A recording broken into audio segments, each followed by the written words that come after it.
Hello friends, welcome to teaching Kishan. તો આપણે કંઈક છંદ ભણતા હતા. એ છંદની અંદર બે પાર્ટ જોઈ ગયા. પહેલા પાર્ટની અંદર છંદના નિયમોની વાત કરી હતી કે છંદની અંદર કયા કયા નિયમો આવેલા છે જેના આધાર ઉપર આપણે છંદને ઓળખી શકીએ. એના પછી પાર્ટ 2 ની અંદર આપણે છંદની અંદર આવતી વ્યાખ્યાઓની વાત કરી હતી. એમાં યતિ કોને કહેવામાં આવે, ચરણ કોને કહેવામાં આવે, આ બધી વસ્તુ સમજી ગયા હતા. હવે એકચ્યુઅલી છંદની આપણે શરૂઆત કરીએ છીએ. મેં લાસ્ટ લેક્ચરમાં છેલ્લે કીધું હતું કે છંદના બે પ્રકાર છે, અક્ષરમેળ છંદ અને માત્રામેળ છંદ. અક્ષરમેળ છંદ કેટલા છે તો 20 જેટલા છે. અહીંયા 14 લખેલા છે, પરંતુ 20 જેટલા અક્ષરમેળ છંદ છે. અને માત્રામેળ છંદ એ 6 છે. અહીંયા નામ લખેલા છે જે ગયા લેક્ચરની અંદર હું વાંચી ગયો હતો. હવે આજના લેક્ચરથી આપણે છંદની શરૂઆત કરીએ છીએ. એમાં સૌથી પહેલા આપણે વાત કરીશું અક્ષરમેળ છંદની.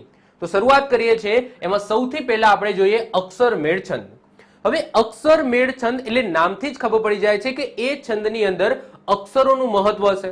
એટલે કે જે કાવ્ય લખેલું હશે એ કાવ્યની જે પણ પંક્તિ હશે એ પંક્તિના તમારે અક્ષર ગણવાના અને એ અક્ષરના આધાર ઉપર તમારે છંદની ઓળખ કરવાની છે. તો અક્ષરમેળ છંદને ઓળખવા કાવ્યની પંક્તિના અક્ષરોની ગણતરી કરવી પડે છે, જેમાં લઘુ અને ગુરુનું સ્થાન પણ નિશ્ચિત હોય છે. એટલે કે આની અંદર જે પણ બંધારણ હશે એ બંધારણની અંદર ગુરુ અને લઘુનું સ્થાન છે એ નિશ્ચિત હોય છે. આની અંદર સિમ્પલ કાવ્ય આપેલું હોય, પંક્તિ આપેલી હોય તો એની અંદર અક્ષરની ગણતરી કરવાની અને એ અક્ષરની ગણતરી કર્યા પછી તમે છંદનું નામ તમે ઓળખી શકો છો. જેમ કે જો શિખરણી છંદ હશે તો એની અંદર 17 અક્ષર હશે. મંદાક્રાંતા છંદ હશે તો એની અંદર 17 અક્ષર હશે. પૃથ્વી છંદ હશે એની અંદર પણ 17 અક્ષર હશે. હરિની છંદ હશે એની અંદર પણ 17 અક્ષર હશે. હવે તમારા માઇન્ડની અંદર ક્વેશ્ચન થાય કે સર આ ચારે ચાર છંદની અંદર 17 અક્ષર આવે છે તો આપણને ખબર કઈ રીતના પડે કે ભાઈ આ જે કાવ્ય લખેલું છે એ શિખરણીમાં લખ્યું છે, મંદાક્રાંતામાં લખ્યું છે, પૃથ્વીમાં લખ્યું છે કે હરિણીમાં લખ્યું છે? કઈ રીતના ખબર પડે? તો એની અંદર પછી આપણે ગુરુ અને લઘુ જોવાના કે ભાઈ ક્યાં ગુરુ આવે છે, ક્યાં લઘુ આવે છે. એ પછીની વાત છે, પરંતુ એજ ઓફ નાઉ યાદ રાખો કે શિખરણી, મંદાક્રાંતા, પૃથ્વી અને હરિણી આ ચારે ચાર છંદની અંદર કેટલા અક્ષર હોય છે તો 17 અક્ષર હોય છે. આને યાદ રાખવા માટે એક શબ્દ કહું છું, મસીહપ્રુ. મસીહપ્રુ આ શબ્દ યાદ રાખો, મસીહપ્રુ. મ એટલે મંદાક્રાંતા, સી એટલે શિખરણી, મસીહ હ એટલે હરિણી અને પ્રુ એટલે પૃથ્વી. તો આ જે ચારે ચાર છંદ છે એની અંદર 17 અક્ષર હોય છે. એના પછી આગળ વાત કરીએ શાર્દુલ વિક્રીડિત. શાર્દુલ વિક્રીડિતની અંદર કેટલા અક્ષર હોય છે તો 19 અક્ષર હોય છે. તો સિમ્પલ કોઈ કાવ્ય આપેલું હોય એની અંદર અક્ષર તમારે ગણવાના. એ અક્ષર તમે ગણશો અને જો 19 થાય તો સિમ્પલ તમારે ટીક કરી દેવાનું કે આ કયો છંદ છે તો શાર્દુલ વિક્રીડિત છંદ છે. એના પછી આવે છે સ્તગધરા. સ્તગધરા જેની અંદર કેટલા અક્ષર હોય છે 21 અક્ષર હોય છે. જો સ્તગધરામાં નામથી જ ખબર પડી જાય છે સ્તગધરા, તો ર પાછળ શું આવે છે? રા આવે છે. તો રા છે આને આંકડા સ્વરૂપે તમે વાંચો તો 21 દેખાય છે. તો સ્તગધરાની અંદર કેટલા અક્ષર હોય છે તો 21 અક્ષર હોય છે. એના પછી વસંત તિલકા. તો વસંત તિલકાની અંદર કેટલા અક્ષર હોય છે તો 14 અક્ષર હોય છે. એના પછી શાલિની, ઇન્દ્રવજા, ઉપેન્દ્રવજા. ઇન્દ્રવજા પ્લસ ઉપેન્દ્રવજા તમે સરવાળો કરો એટલે કે આ બંનેનું તમે મેચિંગ કરાવો ત્યારે ઉપજાતિ નામનો નવો છંદ બને છે. તો આ ચારે ચાર છંદની અંદર કેટલા અક્ષર હોય છે તો 11 અક્ષર હોય છે. તો 11 અક્ષર વાળા તમને ચાર છંદ જોવા મળશે, શાલિની, ઇન્દ્રવજા, ઉપેન્દ્રવજા. અને જ્યારે ઇન્દ્રવજા અને ઉપેન્દ્રવજાનો સરવાળો કરો છો ત્યારે એક નવો છંદ બને છે ઉપજાતિ. આગળ આપણે આ બધા છંદને ડિટેલ્સમાં ભણીશું, ટેન્શન ના લેશો. આ બધાના આપણે બંધારણ ભણીશું, આ બધા છંદ કઈ રીતના બને છે, આપણે કઈ રીતના ઓળખવાના, આ બધી વસ્તુ આપણે સમજીશું ઉદાહરણ સાથે. તો સિમ્પલ અત્યારે હું તમને આંકડા કહી દઉં છું કે આ છંદની અંદર આટલા અક્ષરો હોય, આ છંદની અંદર આટલા અક્ષરો હોય. એના પછી આપણે ઉદાહરણ દ્વારા ડીપમાં સમજીશું. એના પછી મનહર. મનહરની અંદર 31 અક્ષર હશે. અનુષ્ટુપ જેની અંદર 32 અક્ષર હશે. એના પછી વંશસ્થ, ઇન્દ્રવંશા, તોટક, ધ્રુપ, વિલંબિત, ભુજંગી અને માલિની.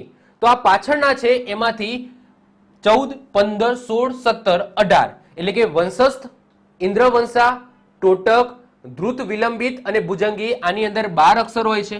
અને માલિની, જો અહીંયા શાલિની હતું તો શાલિનીની અંદર 11 અક્ષર આવે છે, જ્યારે માલિનીની અંદર કેટલા અક્ષર આવે છે 15 અક્ષર હોય છે. તો આ રીતના 19 ટોટલ છંદ છે. તમારી પુસ્તકોની અંદર કેટલા આપ્યા હશે એ તમને ખબર, પરંતુ ટોટલ કેટલા છંદ છે તો અક્ષરમેળ છંદ ટોટલ 19 છે અને આ રીતના અહીંયા લખેલા છે. જો આપણે બધી વસ્તુ ડીપમાં ભણીશું, અમુક પુસ્તકોની અંદર અમુક છંદ નહીં આપ્યા હોય, અમુક પુસ્તકોમાં ખાલી મોટા મોટા મેન જે છંદ છે એ આપેલા હશે, પરંતુ આપણે બધી વસ્તુ સમજવાની છે, બધી વસ્તુ ભણવાની છે, બધા છંદ આપણે ભણવાના છે. એક પણ છંદ આપણે છોડવાનો નથી થતો, કારણ કે એક્ઝામની અંદર હવે ટફ જ પૂછાય છે. એક્ઝામ સેટરને પણ ખબર છે કે કઈ પુસ્તકની અંદર કેટલા છંદ આપેલા છે અને કેટલા લોકો કયા કયા છંદ કરે છે. તો એટલા માટે જે નથી પૂછાતા એ પણ વધારે પૂછાઈ જાય છે. કદાચ તમને એમાં ડીપમાં ના પૂછે, પરંતુ આંકડો પૂછી લે કે ભાઈ ભુજંગી છે, આ ભુજંગી છંદની અંદર કેટલા અક્ષર હોય છે, તો ભાઈ 12 અક્ષર હોય છે. ક્લિયર? ચલો, તો આપણે બધી વસ્તુ આપણે કવર કરવાની છે. ઓકે, હવે આજના લેક્ચરમાં આપણે શું કરીશું તો સૌથી પહેલા ફોકસ કરીએ પહેલા 4 છંદ ઉપર. શિખરણી, મંદાક્રાંતા, પૃથ્વી અને હરિણી.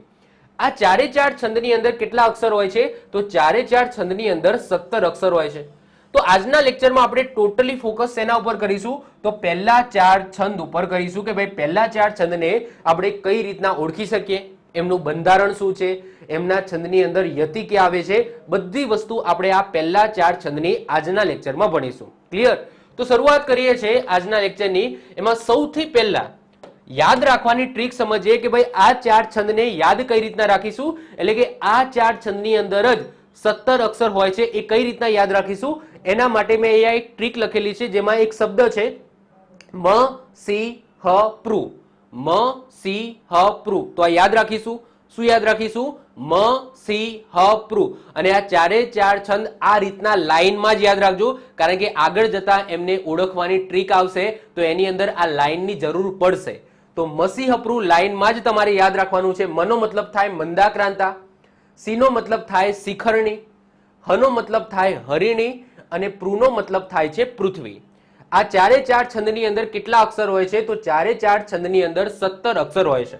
ઓકે, હવે કઈ રીતના ખબર પડે કે ભાઈ આ મંદાક્રાંતા છે, આ શિખરણી છે, આ હરિણી છે કે આ પૃથ્વી છે? તો જો મંદાક્રાંતા હશે તો એનું જે કાવ્ય પંક્તિ હશે તો એમાં પહેલો, બીજો અને ત્રીજો અક્ષર કેવો હશે? ગુરુ હશે. ચલો, માની લો કે પહેલો, બીજો, ત્રીજો એમાંથી ગમે તે એક લઘુ આવી ગયો, તો એના પછી તમારે ચોથો, પાંચમો અને છઠ્ઠો અક્ષર જોવાનો. જો ચોથો, પાંચમો અને છઠ્ઠો અક્ષર ગુરુ હોય તો સમજી લેવાનો એ કયો છંદ હશે? શિખરણી હશે. માની લો કે પહેલો, બીજો, ત્રીજો એમાં એકાદો લઘુ આવી જાય છે, અથવા 3 લઘુ છે અથવા તો 2 લઘુ છે. ચોથા, પાંચમા, છઠ્ઠાની અંદર પણ એકાદો લઘુ આવી જાય છે, તો અહીંયા પણ એકાદો લઘુ આવી ગયો, આની અંદર પણ એકાદો લઘુ આવી ગયો, તો એના પછી આગળ જોવાનું. તો એના પછી 7મો, 8મો અને 9મો અક્ષર જોવાનું. જો 7મો, 8મો અને 9મો અક્ષર ગુરુ હોય તો એના પછી એ હરિણી છંદ થશે. અને આ ત્રણમાંથી એકય વસ્તુ સેટિસ્ફાઈડ ન થાય, એટલે કે પહેલો, બીજો, ત્રીજો અક્ષર ગુરુ ન હોય, ચોથો, પાંચમો, છઠ્ઠો અક્ષર ગુરુ ન હોય, 7મો, 8મો, 9મો અક્ષર ગુરુ ન હોય, તો એના પછી તમારે છેલ્લે લખી દેવાનું કે આ પૃથ્વી છંદ છે. તો સૌથી પહેલા શું કરવાનું તો સૌથી પહેલા કાવ્યના અક્ષરો ગણવાના. કાવ્યના અક્ષરો ગણ્યા, 17 થયા. કાવ્યના અક્ષરો 17 થયા. તો આપણા જોડે 4 પોસિબિલિટી છે કે આ 4 છંદમાંથી ગમે તે એક છંદ હશે. હવે 17 અક્ષર થઈ ગયા તો પહેલા 3 અક્ષર તમારે જોવાના. પહેલા 3 અક્ષર જો ગુરુ હોય તો તમારે ટીક કરી દેવાનું કે આ મંદાક્રાંતા છંદ છે. પહેલા 3 અક્ષરમાંથી એકાદો લઘુ આવી ગયો, અથવા તો 2 લઘુ આવી ગયા, અથવા તો 3 લઘુ આવી ગયા, તો એના પછી તમારે ચોથો, પાંચમો અને છઠ્ઠો અક્ષર જોવાનું. જો ચોથો, પાંચમો અને છઠ્ઠો અક્ષર ગુરુ હોય તો તમારે ટીક કરી દેવાનું કે આ શિખરણી છંદ છે. પરંતુ માની લો કે પહેલો, બીજો, ત્રીજો, ચોથો, પાંચમો, છઠ્ઠો એમાં ગમે તે એક લઘુ આવી ગયો છે, મતલબ કે આની અંદર ગમે તે એક લઘુ આવી ગયો, અથવા તો 2 લઘુ આવી ગયા, અથવા તો 3 લઘુ આવી ગયા, અને આગળ પણ 3 માંથી ગમે તે એક લઘુ કે 2 લઘુ આવી ગયા છે. એટલે કે આ 2 કન્ડિશન સેટિસ્ફાઈડ નથી થતી, તો એના પછી આપણે આગળ વધવાનું. 7મો, 8મો અને 9મો અક્ષર જોવાનો. જો 7મો, 8મો અને 9મો અક્ષર ગુરુ હોય તો તમારે ટીક કરી દેવાનું કે આ હરિણી છંદ છે. અને જો 1 થી લઈને 9 સુધીમાં સમજી લો કે આ કન્ડિશન સેટિસ્ફાઈડ નથી થતી, આ કન્ડિશન સેટિસ્ફાઈડ નથી થતી, અને આ કન્ડિશન પણ સેટિસ્ફાઈડ નથી થતી, અને કાવ્ય 17 અક્ષરનું છે, તો તમારે સિમ્પલ ટીક કરી દેવાનું છેલ્લે કે આ તો પૃથ્વી છંદ છે. ક્લિયર? તો આ રીતના તમે મંદાક્રાંતા, શિખરણી, હરિણી અને પૃથ્વીને તમે અલગ તારવી શકશો. બાકી ગણવાથી તો અક્ષર કેટલા હશે 4 છંદમાં? 17 અક્ષર જ હશે. ઓકે, હવે વાત કરીએ બંધારણની. બંધારણ પણ એક્ઝામની અંદર પૂછાય છે. ચલો બંધારણની વાત કરીએ તો મંદાક્રાંતાનું બંધારણ છે મભન તત ગાગા. કઈ રીતના યાદ રાખવું આગળ આપણે જોઈએ છે. શિખરણીનું બંધારણ છે યમન સભલગા. યમન સભલગા. હરિણીનું બંધારણ છે નસમર સલગા. નસમર સલગા. આગળ કઈ રીતના યાદ રાખવું એ જોઈએ છે. પૃથ્વીછંદ એનું બંધારણ છે જસ જસ યલગા. જસ જસ યલગા. હવે આ બંધારણ શું છે એ લાસ્ટ લેક્ચરની અંદર મેં ડીપમાં સમજાવ્યું હતું કે આ એક અક્ષર એક ગણ બતાવે છે અને એક ગણની અંદર 3 અક્ષર હોય છે. તો હવે તમે ગણો કે આ મની અંદર કેટલા હશે? 3 અક્ષર હશે, કારણ કે એક ગણ એ 3 અક્ષરનો બનેલો છે. પછી મ, ભ, ન, ત, ત. તો 1 2 3 4 અને 5. તો આ 5 એ ગણ છે, જ્યારે ગા એ ગણ નથી. આગળ મેં તમને કીધું હતું કે ગા અને લ એ ગણ નથી. જો ફરીથી હું તમને બતાવી દઉં આગળ. જો તો અહીંયા તમે જુઓ કે ગા છે ને એ ગણ નથી. આ બધા ગણ છે. કેટલા ગણ છે? તો ટોટલ 8 ગણ છે, જ્યારે લ અને ગા આવે છે તો એ ગણ નથી. એ ગણ નથી, આપણે યાદ રાખવાનું. ચલો તો અહીંયા તમે જુઓ કે કઈ રીતના આ બંધારણ બને છે. તો બંધારણની અંદર તમે જુઓ કે મ, ભ, ન, ત, ત આ ગણ છે અને દરેક ગણની અંદર કેટલા અક્ષર હોય છે? 3 અક્ષર હોય છે. તો 1 2 3 4 અને 5. તો 5 ગુણ્યા 3 તો 5 તરી 15 પ્લસ ગા ગા. તો આપણે આની અંદર ગણ નથી હોતો તો આને આપણે સિંગલ ગણીશું. તો 16 અને 17 પ્લસ 2 એટલે ટોટલ થઈ ગયા 17. તો યસ, તો ટોટલ થઈ ગયા 17. એ જ રીતના આની અંદર પણ છે. જો ય મ ન સ ભ લ ગા. તો લ અને ગા છે એ ગણ નથી.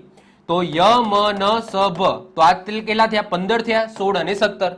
એ જ રીતના અહીંયા પણ પાછળ લ અને ગા જોવા મળશે જે ગણ નથી. તો આગળના 15 પ્લસ 2. એ જ રીતના અહીંયા પણ તમને લ અને ગા જોવા મળશે તો એ 2 અને આગળના 15. તો આ રીતના આખું બંધારણ આનું બને છે. એના પછી વાત કરીએ યતિની. યતિ એટલે શું? કે આગળ આપણે જોઈ ગયા હતા કે જ્યારે આપણે કાવ્ય પંક્તિ ગાઈએ છીએ તો જે જગ્યાએ આપણે શ્વાસ લેવા ઊભા રહીએ, એટલે કે થોડો વિરામ લઈએ, ઊભા રહીએ, તો એને શું કહેવામાં આવે? યતિ કહેવામાં આવે છે. તો મંદાક્રાંતાની અંદર 4થા અક્ષરે અને 10મા અક્ષરે યતિ આવશે. શિખરણીની અંદર 6ઠ્ઠા અને 12મા અક્ષરે યતિ આવશે. હરિણીની અંદર 6ઠ્ઠા અને 10મા અક્ષરે યતિ આવશે અને પૃથ્વીની અંદર 8મા અને 9મા અક્ષરે યતિ આવશે. હમણાં આપણે ઉદાહરણ જોઈશું એટલે આપણને વધારે આઈડિયા આવશે યતિ કઈ રીતના બોલવામાં આવે છે, બંધારણ કઈ રીતના યાદ રાખવું એ પણ હવે જોઈએ. ચલો તો આઈ હોપ સો તમને એ તો ખબર પડી ગઈ કે 17 અક્ષર છે. 17 અક્ષરની 4 પોસિબિલિટી છે અને 4 પોસિબિલિટી હોય તો આપણે કઈ રીતના એકબીજાને એલિમિનેટ કરી શકીએ કે ભાઈ મંદાક્રાંતા છે તો એમાં પહેલો બીજો ત્રીજો ગુરુ હશે.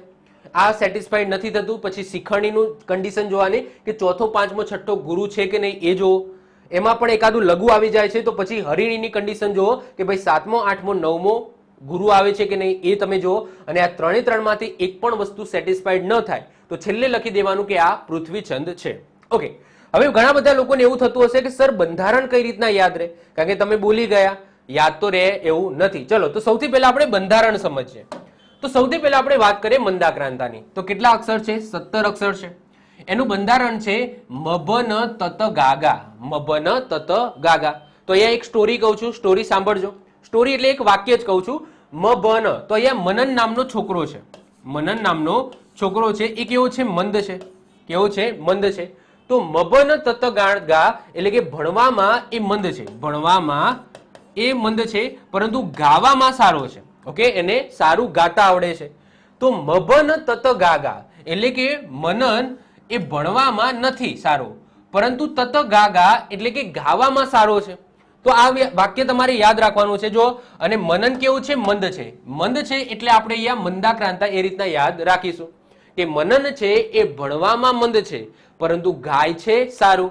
તો મભન તત ગાગા. તો આ રીતના યાદ રાખી લો. જો 4 ઓપ્શન હશે ને તમે ઇઝીલી આ વાક્ય ઉપરથી તમે ઇઝીલી ટીક કરી શકશો. તમને અત્યારે એવું લાગતું હશે કે સાહેબ કઈ રીતના આ બધું યાદ રહે, તમે બોલી ગયા મનન ભણવામાં મંદ છે પરંતુ ગાવામાં સારો છે, એ વખતે યાદ ન આવી તો યાદ આવશે જ.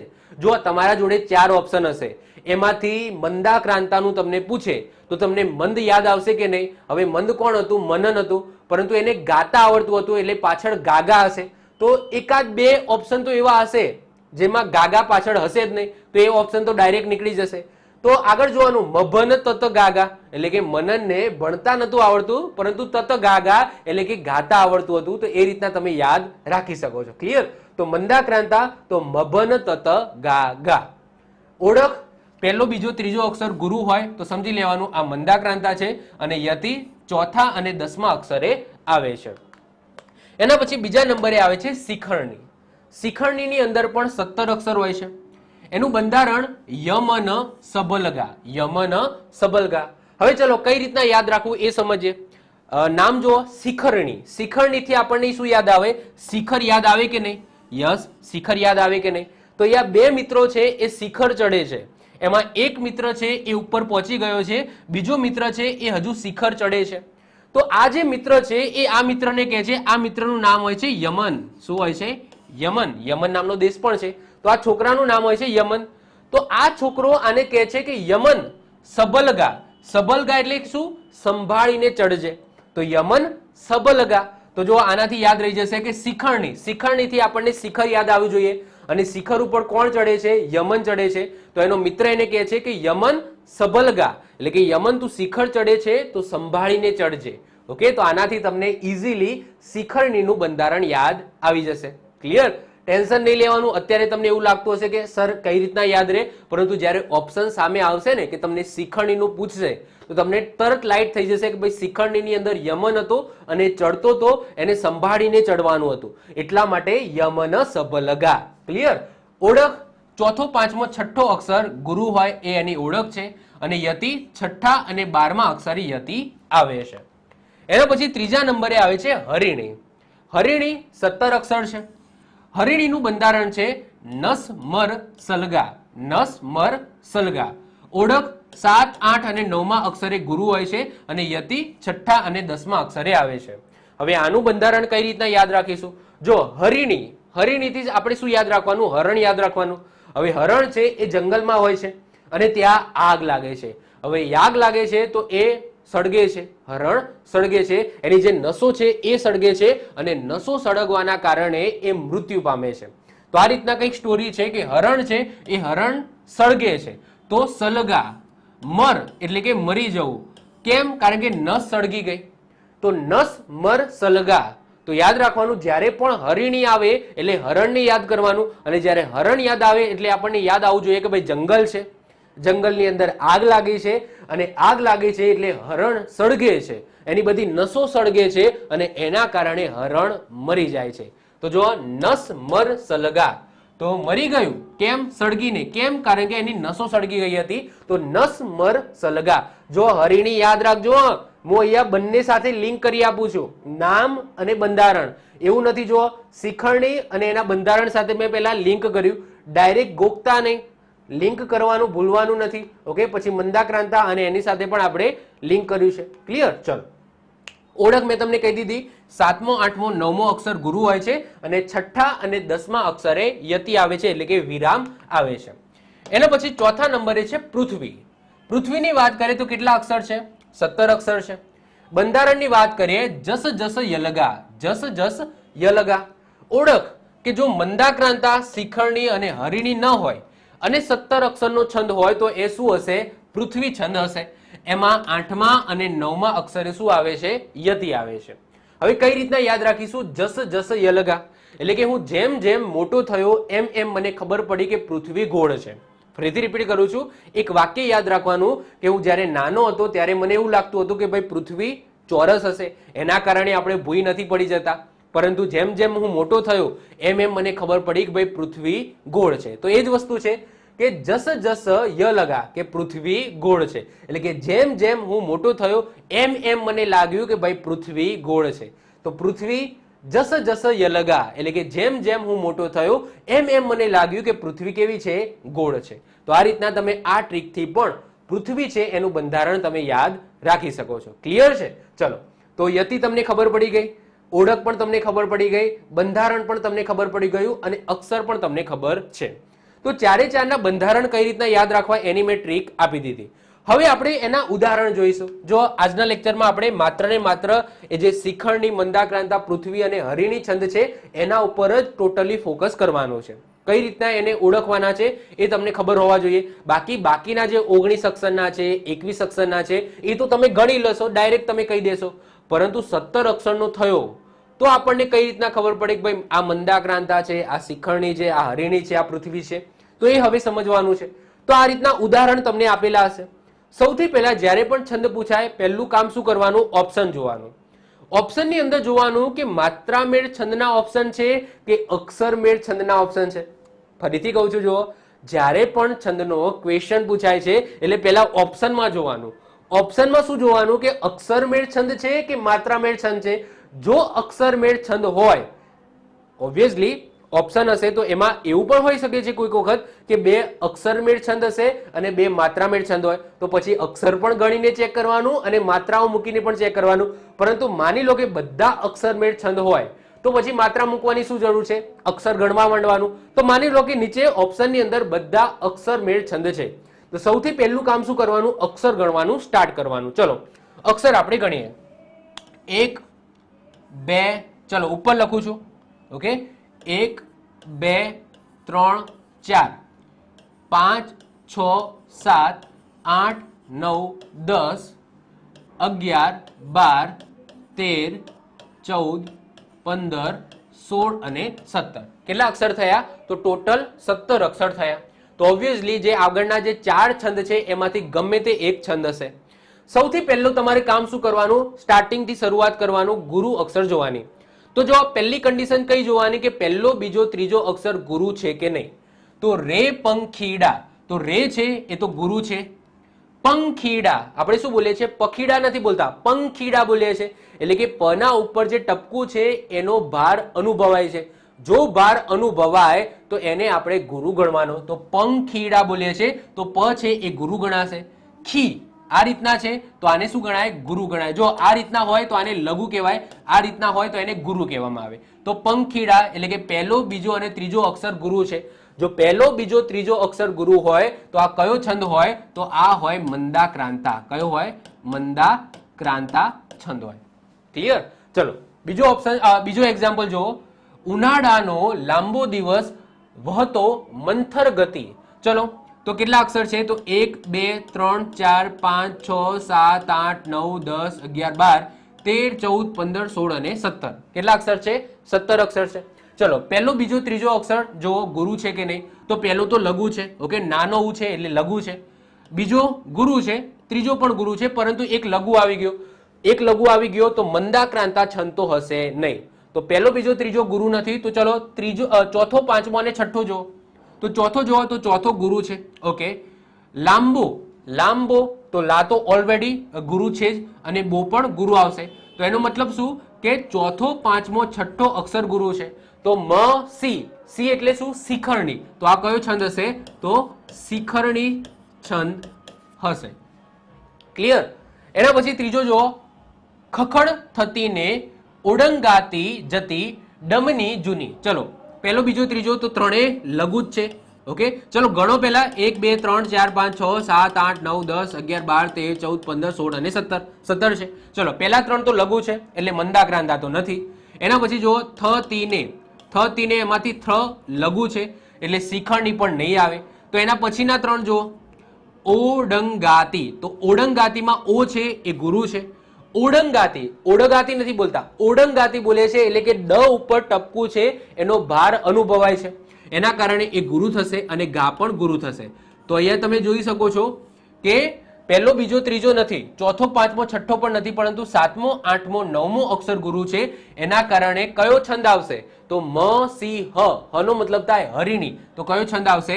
તો હરિણી છંદ આવશે. ક્લિયર? ચલો એના પછી જો ચોથા નંબરે, નહ દા સળગે અને જીગર ખાક ના થાય છે, ઓકે. ચલો જો ગણો તો પહેલો, બીજો, ત્રીજો એમાં આ લઘુ છે, ચલો છોડી દો. તો મંદાક્રાંતા નથી. સળગે તો એની અંદર પણ આ લઘુ આવી ગયો તો શિખરણી પણ નથી. અનેજી, અનેજી તો અ છે એ કેવો છે? લઘુ છે, એનો મતલબ હરિણી પણ નથી. તો આ કયો છંદ હશે? તો વધ્યો એ એટલે કે પૃથ્વી છંદ હશે. ક્લિયર?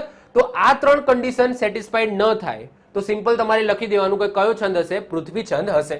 ચલો પાંચમો જો, આવ્યા એવા તરત સરકી જાય ઝાંખા બપોર.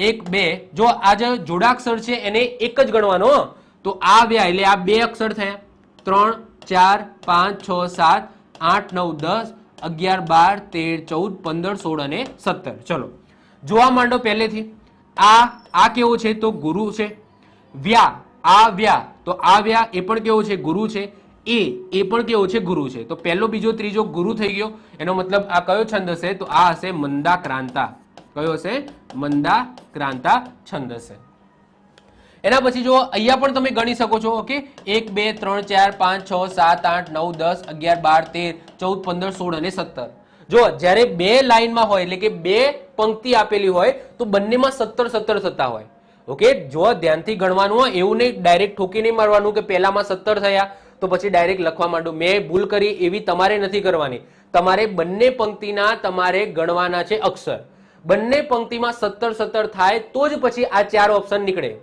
માની લો કે ઉપર 17 થયા અને નીચે 15 જેવા થયા તો પછી કોઈ 21 થઈ જાય અથવા તો સમજી લો 31 થઈ જાય 32 થઈ જાય તો તમારો જવાબ બદલાઈ જાય તો તમારે એવી ભૂલ નથી કરવાની બંને ગણવાના છે 17 દુ 34 34 નો કોઈ છે નહીં 34 માં કોઈ છંદ આવતો નથી તો 17 દુ 34 થાય 17 17 34 થાય તો 34 માં કોઈ છંદ નથી તો 17 17 તો એનો મતલબ શું કે આ ચાર ઓપ્શન માંથી ગમે તે એક બે પંક્તિ અલગ અલગ આપેલી હોય ઉપર 17 નીચે 17 થાય તો આપણે 17 ગણીને ઓકે આપણો છંદ શોધવાનો ટ્રાય કરવાનો એના પછી આગળ જો બપોરી વેડાનું હરિત વર્ણનું ખેતર ચડ્યું ચલો બપોરી તો અહીંયા લઘુ આવી ગયો તો મંદાક્રાંતા નથી વેડાનું તો વે ગુરુ છે ડા પણ ગુરુ છે અને નું આ રીતના હોય તો આને ગુરુ કહેવામાં આવે તો આ પણ ગુરુ છે એટલે કે ચોથો પાંચમો છઠ્ઠો ગુરુ છે તો એ શું આવશે મ સી સી નો મતલબ થાય શિખરણી તો આન્સર શું આવશે શિખરણી આવશે શું આવશે શિખરણી આવશે ક્લિયર ચલો આખું કઈ કરવાની જરૂર નથી ઘણા બધા સરો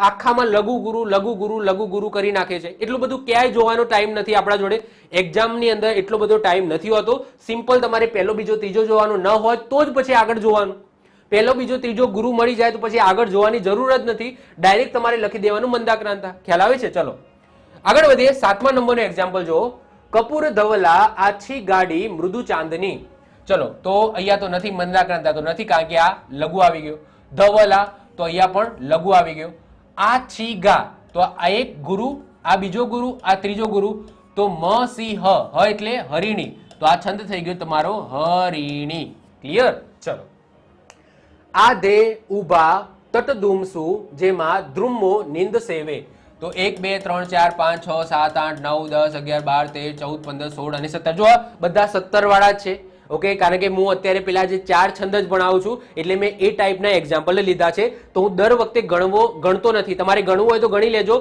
બધા અક્ષર કેટલા થશે 17 જ થશે ક્લિયર પરંતુ હું નથી ગણતો કારણ કે ખબર છે કે ભાઈ મેં જે ચાર છંદ ચલાવું છું એના જ મેં બધા એક્ઝામ્પલ લીધા છે ક્લિયર ચલો તો પહેલો બીજો ત્રીજો જુઓ તો પહેલો જો ગુરુ છે બીજો ગુરુ છે ત્રીજો પણ ગુરુ છે તો પહેલો બીજો ત્રીજો ગુરુ હોય તો લખી દેવાનું આ છે મંદાક્રાંતા આ છે મંદાક્રાંતા ક્લિયર ચાલો જો ચેક કરો મ ને તો અહીંયા તમારો લઘુ આવી ગયો તો મંદાક્રાંતા નથી રણ જો તો આની અંદર પણ લઘુ આવી ગયો તો શિખરણી પણ નથી મ ડેસુ તો મ ડેસુ એમાં આ મ છે એ કેવો આવી ગયો લઘુ આવી ગયો તો એનો મતલબ હરિણી પણ નથી તો કયો હશે તો આ હશે પૃથ્વી આ કયો હશે પૃથ્વી હશે ક્લિયર ચલો ગયા દાદાજી તો અહીંયા આવી ગયો લઘુ એટલે કે મંદાક્રાંતા નથી એના પછી દા છે એ ગુરુ છે પછી વાહલા તો વાહલામાં હા છે આ પણ ગુરુ છે અને લા પણ ગુરુ છે તો આ કયો છંદ હશે શિખરણી આ કયો હશે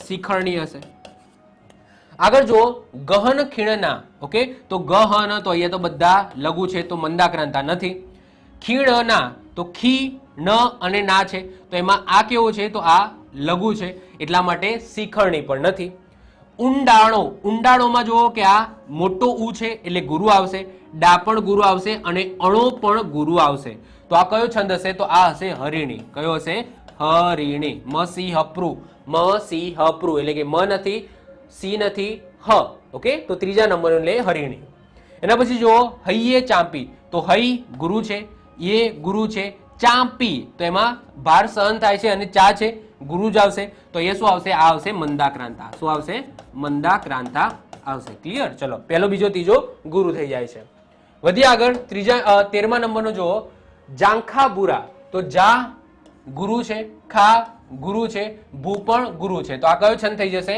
આ પણ થઈ જશે તમારો મંદાક્રાંતા. ક્લિયર? ચલો આગળ જો અરે મારી, તો અહીંયા લઘુ આવી ગયો, તો મંદાક્રાંતા નથી. રી બોડી, રી બોડીમાં આ ગુરુ છે, આ પણ ગુરુ છે અને આ પણ ગુરુ છે, તો આ થઈ જશે તમારો શિખરણી. કયું થઈ જશે? શિખરણી થઈ જશે. એના પછી ન રૂપ, આ પહેલા ત્રણ જુઓ તો એમાં લઘુ આવી ગયો, તો મંદાક્રાંતા નથી. પછી રમણી, એની અંદર પણ લઘુ આવી ગયો, તો શિખરણી પણ નથી. ન કોમળ, ન કોમળ એની અંદર પણ અહીંયા શું આવી ગયું? લઘુ આવી ગયો, તો એનો મતલબ હરિણી પણ નથી. તો આ કયો છંદ હશે? તો આ હશે પૃથ્વી. કયો છંદ હશે? તો આ હશે પૃથ્વી. ચલો નીચે જુઓ, જ ગ સ, તો આની અંદર લઘુ લઘુ લઘુ, એનો મતલબ મંદાક્રાંતા નથી. ક લ ની, તો એની અંદર પણ લઘુ આવી ગયા. ઓકે, લઘુ લઘુ ગુરુ છે, તો એનો મતલબ શિખરણી પણ નથી. ત્રાંબાકુ, ત્રાંબાકુડી છે, તો એમાં ત્રા છે ગુરુ છે, બા છે ગુરુ છે, કુ પણ ગુરુ છે, તો એનો મતલબ આ કયો છંદ થશે? તો આ થશે હરિણી. કયું થશે? હરિણી થશે. એના પછી છેલ્લો જો 17મા નંબરે હા શબ્દો. હવે હા છે એ ગુરુ છે. શબ્દો, શબ્દો યાદ રાખજો, અહીંયા પાછળ જોડાક્ષર છે. જોડાક્ષરનો ધક્કો ક્યાં વાગશે? આગળ વાગશે શબ્દો. તો શબ્દો બોલીએ છીએ ત્યારે સ છે એ લઘુ છે, પરંતુ ગુરુ થઈ જશે, કારણ કે પાછળ જોડાક્ષર છે. અને શબ્દો, તો એ તો પાછળ ગુરુ જ છે, તો પહેલો બીજો ત્રીજો અહીંયા ગુરુ છે, એનો મતલબ આ થઈ જશે તમારો મંદાક્રાંતા. શું થઈ જશે? મંદાક્રાંતા થઈ જશે. ખ્યાલ આવે છે? તો આઈ હોપ સો તમને ખ્યાલ આવતો હશે કે કઈ રીતના તમે જ્યારે પણ કોઈ છંદ હોય અને જ્યારે અક્ષર ગણો છો અને 17 થાય છે, તો કઈ રીતના આપણે ઓળખવાનું કે એ મંદાક્રાંતા છે, શિખરણી છે, હરિણી છે કે પૃથ્વી છે. ક્લિયર? અક્ષરમેળ છંદના 4 છંદ આપણે પાર્ટ 3 ની અંદર કવર કરી ગયા. શિખરણી, મંદાક્રાંતા, પૃથ્વી અને હરિણી.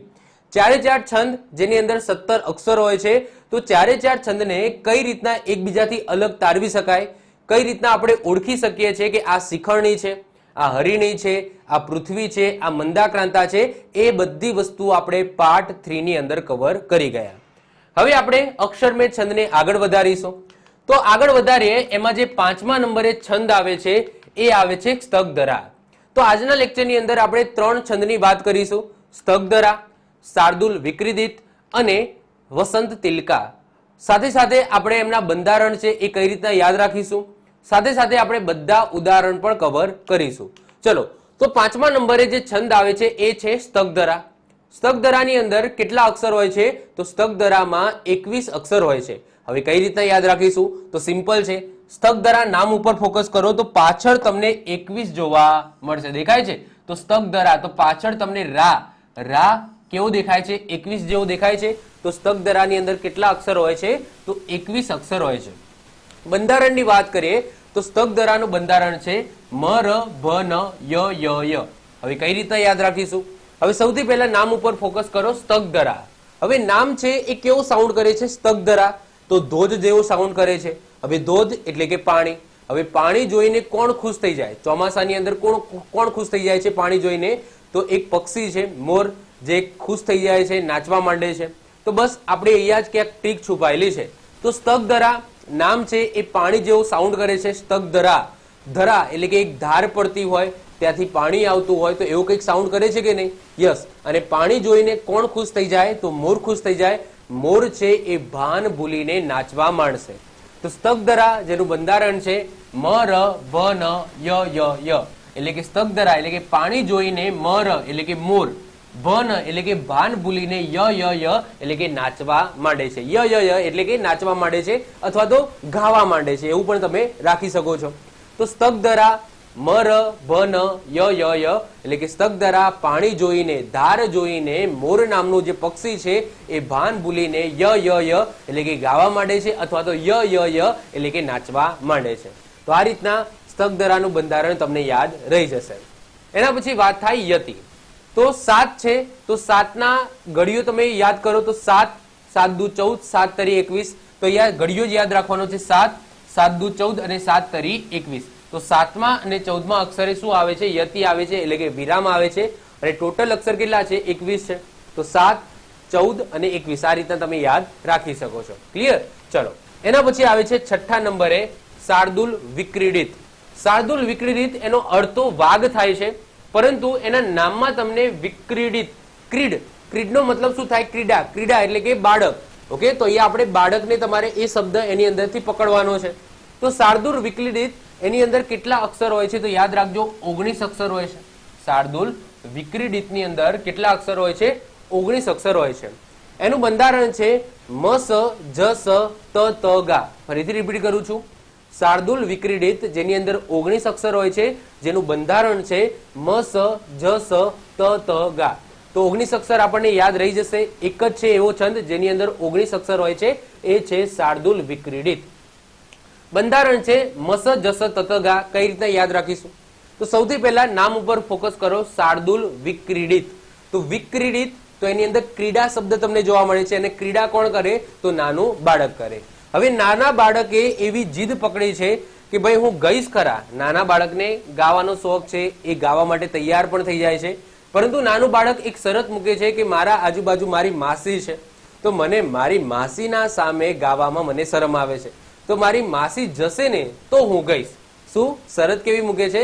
કે મારી માસી છે એ અહીંયાથી જશે તો હું ગઈશ. તો જો મસ જસ ત ત ગા એટલે કે માસી જશે તો હું ગઈશ. ઓકે, મસ જસ ત ત ગા. તો શાર્દુલ વિક્રીડિત, તો આની અંદર ક્રીડિત. ઓકે, ક્રીડિત આવે છે, એમાંથી ક્રીડા કોણ કરે? બાળક કરે. અને બાળક એને ગાવાનો શોખ હોય છે, અને બાળક છે એ કેવી શરત મૂકે છે કે મસ જસ ત ત ગા એટલે કે માસી જશે ને તો હું ગઈ. ત ત ગા એટલે કે માસી જશે ત્યારે હું ગઈશ. યતિ ક્યારે આવશે? તો 7મા અને 12મા અક્ષરે તમને યતિ જોવા મળશે. ઓકે, 7મા કે 12મા અક્ષરે યતિ જોવા મળશે. તો આઈ હોપ સો શાર્દુલ વિક્રીડિત 19 અક્ષર હોય છે, અને બંધારણ મસ જસ ત ગા તમને યાદ રહી ગયું હશે. એના પછી આપણે એક્ઝામ્પલ પણ જોઈએ છીએ, અને 7મા અને 12મા અક્ષરે શાર્દુલ વિક્રીડિતની શું આવશે? યતિ આવશે. એના પછી 7મા નંબરે આવે છે વસંત તિલકા. વસંત તિલકા જેની અંદર કેટલા અક્ષર હોય છે? તો 14 અક્ષર હોય છે. એનું બંધારણ છે ત ભ જ જ ગા ગા. શું છે? ત ભ જ જ ગા ગા. કઈ રીતના યાદ રાખીશું જોઈએ છે હમણાં. અને યતિ ક્યારે આવે છે? તો 8મા અક્ષરે યતિ આવે છે. હવે જો વસંત તિલકા, વસંત નામનો છોકરો છે, એ હંમેશા તિલક કરીને જ ભજન ગાવા માટે જાય છે. આ એની શરત છે કે જ્યારે પણ વસંત છે, વસંત નામનો છોકરો છે, એ જ્યારે પણ ભજન ગાવા માટે જાય છે ત્યારે હંમેશા તિલક કરીને જાય છે. તો આપણી ટ્રીક કંઈક અહીંયા છે, અહીંયા છુપાયેલી છે. વસંત તિલકા એટલે કે વસંત નામનો છોકરો તિલક કરીને, તિલકા એટલે કે તિલક કરીને જ ભજન ગાય છે. તભ એટલે કે તો જ ભજન ગાય. ઓકે, તો વસંત તિલકા તભ જ જ ગા ગા. તો ક્યારે? તો જ ભજન ગાશે. ક્યારે? જ્યારે વસંત તિલક કરશે ત્યારે. તો જો આપણે નામ પણ સાથે સ્ટોરીની અંદર યાદ રાખવાનું છે. તો માત્ર બંધારણથી સ્ટોરી નથી બનાવવાની, સાથે સાથે એ બંધારણ કયા છંદનું છે એ પણ આપણે સ્ટોરીની અંદર એડ કરવાનું છે. તો વસંત તિલકા ત ભ જ જ ગા ગા. જો તમને અત્યારે એવું થતું હશે કે સાહેબ આ બધું યાદ નથી રહેતું, જ્યારે તમારી સામે 4 ઓપ્શન આપેલા હશે ત્યારે હું તમને ગેરંટી આપું છું તમે ચોક્કસ એને પકડી પાડશો. કારણ કે અત્યારે તમને એવું લાગશે કે સાહેબ આ બધું સેટ નથી થતું, વસંત તિલકા ત ભ જ જ ગા ગા થોડું ઓછું સેટ થાય છે. પરંતુ ટેન્શન ના લેશો, જ્યારે 4 ઓપ્શન હશે ને તો બાકીના 3 ઓપ્શનની જે ટ્રીક છે મેં આગળ જે કીધી છે એનાથી તમને યાદ આવી જશે કે ભાઈ તો માસી જશે તો ગાશે. એવું તો ક્યાં હતું?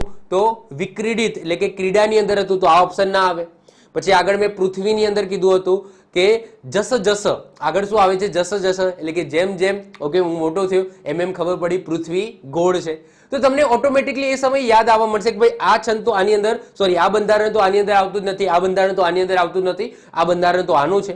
તો વધે એ કોનું હોય? પછી એનું હોય. તો જ્યારે ઓપ્શન આપશે ત્યારે તમને આઈડિયા આવી જશે કે ભાઈ આ છે એ આનું જ છે. એ સ્ટોરી ખાલી એટલું યાદ રાખી લો કે વસંત તિલકા વસંત તિલક કરીને ભજન ગાવા માટે જાય છે, એટલે કે વસંત તિલક કરે છે તો જ ઓકે, તો જ ભજ ન ગાગા. ઓકે, ભ જ જ ગાગા. ક્લિયર? ચલો. અને યતિ ક્યારે આવે છે? 8મા અક્ષરે યતિ આવે છે. તો આજના લેક્ચરની અંદર આપણે આ 3 છંદ ભણવાના છે, સ્તગધરા, શાર્દુલ વિક્રીડિત અને વસંત તિલકા. એ 3 ના બંધારણ મેં તમને કહી દીધા કઈ રીતના યાદ રાખવા. હવે આપણે આ 3 ના એક્ઝામ્પલ જોઈશું કે કઈ રીતના આપણે એક્ઝામ્પલ ઓળખી શકીએ. ચલો, તો ઉદાહરણ જોઈએ. એમાં સૌથી પહેલા છે સુતેલા આજ જાગે, નયનથી નિરખી, જાગતા લોક દોડે, દોડેલા ત્યાં જ જજુમે, અડગ કદમ ત્યાં જુજતા સિદ્ધિ પામે. તો સૌથી પહેલા શું કરવાનું? અક્ષર મેળછેડ છે તો આપણે અક્ષરોની ગણતરી શરૂ કરીશું. તો 1 2 3 4 5 6 7 8 9 10 11 12 13 14 15 16 17 18 19 20 અને 21. તો પહેલી લાઈનમાં કેટલા અક્ષર થાય છે? 21 અક્ષર થાય છે. બીજી લાઈન પણ ચેક કરી લેવી. 1 2 3 4, જો આ જોઈન્ટ અક્ષર છે તો આને એક જ ગણાશે. તો 1 2 3 અને 4, 5 6 7 8 9 10 11 12 13 14 15 16 17 18 19 20 અને 21. ઓકે, તો જો આ બંને લાઈનમાં 21 21 થાય છે તો 21 અક્ષરનો એક જ છંદ છે. કયો છે? એ છે સ્તગધરા. કયો છે? સ્તગધરા. ક્લિયર? ચલો એના પછી આગળ બીજા નંબરનો જો, રાજાના દરબારમાં રસકડી મેં બિન છેડી અને તે તારા ઠમકારાથી સરળના ચોરી લીધા ચિત્તને. ચલો અક્ષર ગણો. 1 2 3 4 5 6 7 8 9 10 11 12 13 14 15 16 17 18 અને 19. તો પહેલી પંક્તિની અંદર 19 છે. બીજી પંક્તિમાં જુઓ 1 2 3 4 5 6 7 8 9 10 11 12 13 14 15 16 17 18 અને 19. તો બંને પંક્તિમાં 19 19 અક્ષર છે. તો 19 અક્ષરનો એક જ છે શાર્દુલ વિક્રીડિત. ઓકે, કયો છે? તો શાર્દુલ વિક્રીડિત. ઓકે, હું ટૂંકમાં લખું છું શાર્દુલ વિક્રીડિત. એના પછી નેક્સ્ટ ત્રીજા નંબરે જો, ચલો અક્ષરની ગણતરી શરૂ કરી દઈએ. 1 2 3 4 5 6 7 8 9 10 11 12 13 અને 14. 1 2 3 4 5 6 7 8 9 10 11 12 13 અને 14. તો બંનેમાં કેટલા અક્ષરો છે? 14 અક્ષર છે. અને 14 અક્ષરનો એક જ છંદ છે. કયો છે? વસંત તિલકા. કયો છે? વસંત તિલકા. ક્લિયર? જો એવું જરૂરી નથી કે તમને એક જ પંક્તિ આપે, એક પંક્તિ પણ આપી શકે છે, બે પંક્તિ પણ આપી શકે છે. જો બંને પંક્તિ હશે તો બંનેમાં 14 14, કાં તો બંનેમાં 19 19, કાં તો બંનેમાં 21 21 અક્ષર થતા હશે. બાકી તમને એક પંક્તિ પણ આપી શકે છે. તો એક્ઝામ સેટરનું નક્કી નહીં કે કેટલી પંક્તિ આપે. બે પંક્તિ પણ આપી શકે છે, એક પંક્તિ પણ આપી શકે છે. પરંતુ બે પંક્તિ હશે તો બંનેની અંદર 19 19 અક્ષર હશે, બંનેની અંદર 21 21 અક્ષર હશે. જો આ ધ્યાન રાખવાનો એક નિયમ છે, એ યાદ રાખજો કે જ્યારે પણ બંને એવા કોઈ છંદ હોય જેમાં સેટ હોય કે ભાઈ આટલા જ અક્ષર હોય છે, તો એની અંદર બે પંક્તિ છે ને એ સેમ ટુ સેમ અક્ષરની જ હશે. મતલબ કે માની લો કે કોઈ 32 અક્ષરનો છંદ છે, તો 32 અક્ષરનો છંદમાં એવું નહીં હોય કે એક પંક્તિમાં 17 હશે અને બીજીમાં 15 હશે. તો એવું ક્યાંય આપેલું હશે નહીં. ઓકે, એવું નહીં હોય, એવું તમને ક્યાંય જોવા નહીં મળે. જ્યારે પણ તમને બે પંક્તિ આપેલી હશે તો બંનેમાં અડધા અડધા હશે, એટલે કે 50-50% જ હશે. 32 અક્ષરનો છે તો ઉપર 16 અને નીચે 16 એ રીતના જ હશે. ક્યારે પણ એવું નહીં હોય કે એકમાં 15 અને નીચે 17, એવું ક્યારે પણ હશે નહીં. ઓકે, યાદ રાખીશું. ચલો આગળ વાત કરીએ. જાગી વસંત તણી માદક વાસળીઓ, જાગી દ્રુમે દ્રુમની જોબન પાંખડીઓ. ચલો ગણીએ. 1 2 3 4 5 6 7 8 9 10 11 12 13 14. 1 2 3 4 5 6 7 8 9 10 11 12 13 અને 14. 14 શેમાં છે? તો વસંત તિલકામાં છે. તો આ છે વસંત તિલકા. ઓકે, તિલકા. ચલો એના પછી નેક્સ્ટ, મારા વાડા મહિનો નભકલગી સમો ગરબીલો પારિજાત. ચલો ગણો. 1 2 3 4 5 6 7 8 9 10 11 12 13 14 15 16 17 18 19 20 અને 21. 21 અક્ષર એક જ છે. કયો છે? સ્તગધરા. કયો છે? તો આ છે સ્તગધરા. ક્લિયર? ચલો વધીએ છે આગળ. નેક્સ્ટ છઠ્ઠા નંબરે જુઓ. ચલો ગણવા માંડો. 1 2 3 4 5 6 7 8 9 10 11 12 13 14 15 16 17 18 અને 19. તો 19 નો એક જ છે. કયો? તો શાર્દુલ વિક્રીડિત. ઓકે, શાર્દુલ વિક્રીડિત. ચલો સાતમા નંબરે જુઓ. 1 2 3 4 5 6 7 8 9 10 11 12 13 14 15 16 17 18 અને 19. ચલો પહેલી લાઈનમાં 19 થયા. બીજી લાઈન જુઓ. 1 2 3 4 5 6 7 8 9 10 11 12 13 14 15 16 17 18 અને 19. તો બંનેમાં 19 છે, તો 19 છે એટલે શાર્દુલ વિક્રીડિત જ આવશે. એના પછી આઠમા નંબરે જુઓ. 1 2 3 4 5 6 7 8 9 10 11 12 13 14 15 16 17 18 19 20 અને 21. તો 21 નો એક જ છે, સ્તગધરા. ઓકે, ચલો એના પછી નવમા નંબરે જુઓ.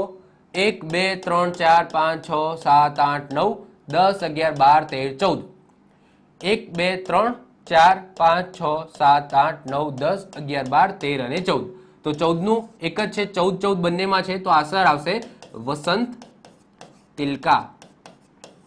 ચલો નેક્સ્ટ જુઓ 10મા નંબરે ધીમે ધીમે છટાથી કુસુમરજ લઈ ડોલતો વાયુ વાય. ચલો તો 1 2 3 4 5 6 7 8 9 10 11 12 13 14 15 16 17 18 19 20 અને 21 તો 21 એટલે આન્સર આવશે સ્તગધરા.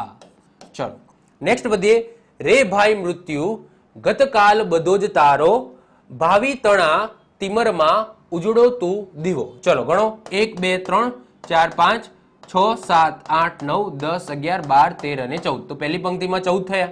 બીજી પંક્તિ જો 1 2 3 4 5 6 7 8 9 10 11 12 13 અને 14 તો 14 14 એટલે આન્સર શું આવશે વસંત તિલકા. શું આવશે વસંત તિલકા. ચલો નેક્સ્ટ જોઈએ હીરાની કણિકા સમાન જડકે તારા જગારે ગ્રહો. ચલો 1 2 3 4 5 6 7 8 9 10 11 12 13 14 15 16 17 18 અને 19 19 સંસ્કાર એટલે એક જ છે શું છે શાર્દુલ વિક્રીડિત. ક્લિયર. ચલો ઓકે તો અહીંયા મેં તમને 12 ઉદાહરણ આપ્યા. સિમ્પલ જ છે એટલે મેં વધારે ઉદાહરણ નથી લીધા. સિમ્પલ તમારે અક્ષરો ગણવાના છે. જો અક્ષર 21 થાય તો સ્તગધરા, જો અક્ષર 19 થાય તો શાર્દુલ વિક્રીડિત અને જો અક્ષર 14 થાય તો લખી દેવાનું આ છે વસંત તિલકા. તો I hope so main intention મારો એ જ હતો કે ભાઈ આ બધી વસ્તુ તો તમને ખબર જ છે કે ભાઈ 21 થાય તો સ્તગધરા, 19 થાય તો શાર્દુલ વિક્રીડિત અને 14 થાય તો વસંત તિલકા. પરંતુ જે બંધારણ છે એ બંધારણ કઈ રીતના યાદ રાખવું એની મેં ટ્રીક આપી છે. એ ખાલી સમજજો 2-3 વખત તમે સમજી લેશો કે ભાઈ આવું કંઈક આની અંદર આવે છે તો ક્યારે પણ તમને ભૂલ પડશે નહીં. ઓકે તો આ સાથે આપણો છંદનો પાર્ટ 4 અહીંયા પૂરો થાય છે. એ અક્ષરમેળ છંદના આપણે 2 લેક્ચર જોઈ ગયા જેમાં પ્રથમ લેક્ચરની અંદર શિખરણી, મંદાક્રાંતા, પૃથ્વી અને હરિણી જે બધાની અંદર 17 અક્ષર છે તો એમને તમે કઈ રીતના અલગ તારવી શકો એની મેં ટ્રીક આપી હતી અને એના આપણે ઘણા બધા ઉદાહરણો કવર કર્યા હતા. એના પછી અક્ષરમેળ છંદનો જે પાર્ટ 2 છે જેની અંદર આપણે શાર્દુલ વિક્રીડિત, સ્તગધરા અને વસંત તિલકાની વાત કરી હતી. શાર્દુલ વિક્રીડિત જેની અંદર 19 અક્ષર હોય, સ્તગધરા જેની અંદર 21 અક્ષર હોય અને વસંત તિલકા જેની અંદર 14 અક્ષર હોય. આવા બીજા તમને એક પણ છંદ જોવા મળશે નહીં. એટલે કે આ સિમ્પલ હતા. 19 થાય તો લખી દેવાનું શાર્દુલ વિક્રીડિત, 21 થાય તો સ્તગધરા અને 14 થાય તો વસંત તિલકા લખી દેવાનું હતું. હવે આપણે અક્ષરમેળ છંદને આગળ વધારીએ. એમાં આવે છે શાલિની, ઇન્દ્રવજા, ઉપેન્દ્રવજા અને ઇન્દ્રવજા અને ઉપેન્દ્રવજાને જ્યારે તમે ભેગા કરો ત્યારે છંદ બને છે ઉપજાતિ. હવે આ ચારે ચાર છંદની અંદર 11 અક્ષર છે.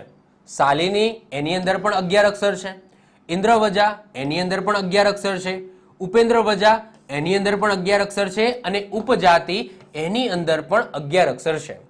તો આજના લેક્ચરની અંદર આપણું ટોટલી ફોકસ આ 4 છંદ ઉપર રહેશે. આ 4 છંદને કઈ રીતના તમે અલગ તારવી શકો કારણ કે તમે આંકડા ગણશો, અક્ષર ગણશો તો બધામાં 11 થશે. તો આપણે લખવું કયું શાલિની, ઇન્દ્રવજા, ઉપેન્દ્રવજા કે ઉપજાતિ. તો આજના લેક્ચરમાં આપણે એ ડિફરન્સ જોઈશું અને હું તમને અહીંયા એક સરસ મજાની ટ્રીક આપીશ જેનાથી તમને ખબર પડી જશે કે ભાઈ કયો છંદ છે. ક્લિયર. ચલો તો શરૂઆત કરીએ છીએ. જો સૌથી વધારે જો પૂછાશે ને 11 અક્ષરનો કોઈ છંદ પૂછાશે તો એમાંથી આ 3 માંથી ઓળખવાનું હશે. શાલિની છે એ રેર ઓફ ધ રેર કેસની અંદર પૂછાય છે. એકાદ માર્કનો કદાચ કોઈક વખત ભાગ્યે જ જો પેપર સેટરને એવું લાગે કે ભાઈ પૂછવો જ છે તો જ પૂછશે. બાકી જો તમને 11 અક્ષરનો કોઈ છંદ પૂછશે તો કહેવાય કે 90% ચાન્સીસ છે. કેટલા? 90% ચાન્સીસ છે કે ઇન્દ્રવજા, ઉપેન્દ્રવજા અને ઉપજાતિમાંથી હશે. કારણ કે આ 3 છંદ છે ને એ એકબીજા સાથે સંકળાયેલા છે જ્યારે શાલિની એ થોડો અલગ પડે છે. તો આપણે ધીમે ધીમે સમજીએ કે ભાઈ ઇન્દ્રવજા, ઉપેન્દ્રવજા અને ઉપજાતિ કઈ રીતના અલગ પડે છે, કઈ રીતના એને તમે અલગ તારવી શકો અને એના પછી આપણે શાલિનીની પણ છેલ્લે વાત કરીશું. ચલો તો જોઈએ આપણે. તો સૌથી પહેલા આપણે સમજવાનું છે કે આ બધા શું કહેવા માંગે છે. તો 8મા નંબરે ઇન્દ્રવજા લખ્યું છે, 9મા નંબરે ઉપેન્દ્રવજા લખ્યું છે અને જ્યારે ઇન્દ્રવજા અને ઉપેન્દ્રવજાને ભેગા કરી દો ત્યારે એક નવો છંદ બને છે ઉપજાતિ. 3 ના અક્ષર 11 જ છે. ઇન્દ્રવજાના પણ 11 છે, ઉપેન્દ્રવજાના પણ 11 છે અને ઉપજાતિના પણ 11 છે. હવે ઇન્દ્રવજા એના 11 છે અને ઉપેન્દ્રવજા એના પણ 11 છે. સૌથી પહેલા આ ડિફરન્સ જોઈએ કે ઇન્દ્રવજા અને ઉપેન્દ્રવજામાં શું ડિફરન્સ છે અને કઈ રીતના આપણે એને ઓળખી શકીએ. સૌથી પહેલા આપણે બંધારણથી શરૂઆત કરીએ. ઇન્દ્રવજા એનું બંધારણ છે ત ત જ ગા ગા અને ઉપેન્દ્રવજા એનું બંધારણ છે જ ત જ ગા ગા. હવે જો અહીંયા ઇન્દ્રવજાની અંદર એક શબ્દ જોવા મળે છે ઇન્દ્ર, જે ભગવાન ઇન્દ્ર છે ને એમની વાત થાય છે, અને ઉપેન્દ્ર નામનો અહીંયા છોકરો છે. ઉપેન્દ્ર નામનો અહીંયા છોકરો છે. તો ઇન્દ્ર છે એ તો ભગવાન છે અને ઉપેન્દ્ર એ સિમ્પલ છોકરો છે. હવે એવું માનો કે ઇન્દ્રનો દરબાર ભરાયેલો છે અને ઇન્દ્ર ભગવાન છે એ ગાવા માટે ઉપેન્દ્રને પોતાના દરબારમાં બોલાવે છે. ફરીથી રિપીટ કરું છું, સ્ટોરી કંઈક આવી છે કે ઇન્દ્ર ભગવાન ઓકે એમનો દરબાર ભરાયેલો છે અને એ દરબારમાં ગાવા માટે, સિંગિંગ કરવા માટે કોને બોલાવવામાં આવે છે? ઉપેન્દ્રને બોલાવવામાં આવે છે. હવે ઇન્દ્ર ભગવાન છે એમને બહાર જવાનું હોય છે, એટલે માટે એ ઇન્દ્ર ભગવાન એ ઉપેન્દ્રને આદેશ આપે છે કે તરત જ ગાવાનું ચાલુ કરી દે. ટાઈમ નથી મારા જોડે, હજુ બહુ બધા કામ છે, તું તરત જ ગાવાનું શરૂ કરી દે. તો ઇન્દ્રવજા એટલે કે ઇન્દ્ર ભગવાન શું બોલે છે? ત ત જ ગા ગા, એટલે કે તરત જ તું ગાવાનું શરૂ કરી દે. કોને કહે છે? ઉપેન્દ્રને કહે છે કે ભાઈ ત ત જ ગા ગા, એટલે કે તરત જ તું ગાવાનું શરૂ કરી દે. હવે ઉપેન્દ્ર છે એ તો બહુ મોટો સિંગર હોય છે, તો એને ખોટું લાગી જાય છે. એને ખોટું લાગી જાય છે કે ભાઈ મને આદેશ કેમ આપો છો આ રીતના, ભાઈ તરત જ ગાવાનું શરૂ કરી દે. તો પહેલા તો ઉપેન્દ્ર એ ના પાડે છે, પરંતુ છેલ્લે જતા જતા એ ગાતો જાય છે. આ રીતના બહેસ થાય છે અને પછી મૂકી દે છે કે ભાઈ ઉપેન્દ્ર કે ચલો ને ગાઈ નાખીએ, અને એમ પછી છેલ્લે જતા જતા એ ગાય જતો રહે છે. તો ઉપેન્દ્રની અંદર શું લખીશું? જત જ ગા ગા, એટલે કે ઉપેન્દ્ર છે એ ગાવા આવે છે પરંતુ સ્ટાર્ટિંગમાં નથી ગાતો. જત જ ગા ગા એટલે કે જતા જતા એ ગાતો જાય છે. તો આવી કંઈક સ્ટોરી છે. આઈ હોપ સો તમને ખ્યાલ આવ્યો હશે. તો આનાથી તમને ઇન્દ્રવજા અને જે ઉપેન્દ્રવજા છે એનું બંધારણ તમને યાદ રહી ગયું હશે. જો ઇન્દ્ર ભગવાન યાદ આવે એટલે આપણને તરત શું ખબર પડે કે ભાઈ ઇન્દ્ર ભગવાન તો આદેશ આપતા હતા કે ભાઈ તરત જ ગા, તત જ ગા. ઓકે દેખો, ત ત જ ગા ગા. ઓકે, તત જ ગા ગા એટલે કે ભાઈ તું તરત જ ગાવાનું શરૂ કરી દે. અને ઉપેન્દ્ર છે એ ઘમંડી હોય છે, તો એ સ્ટાર્ટિંગમાં ના પાડે છે, પરંતુ જતા જતા એ ગાતો જાય છે.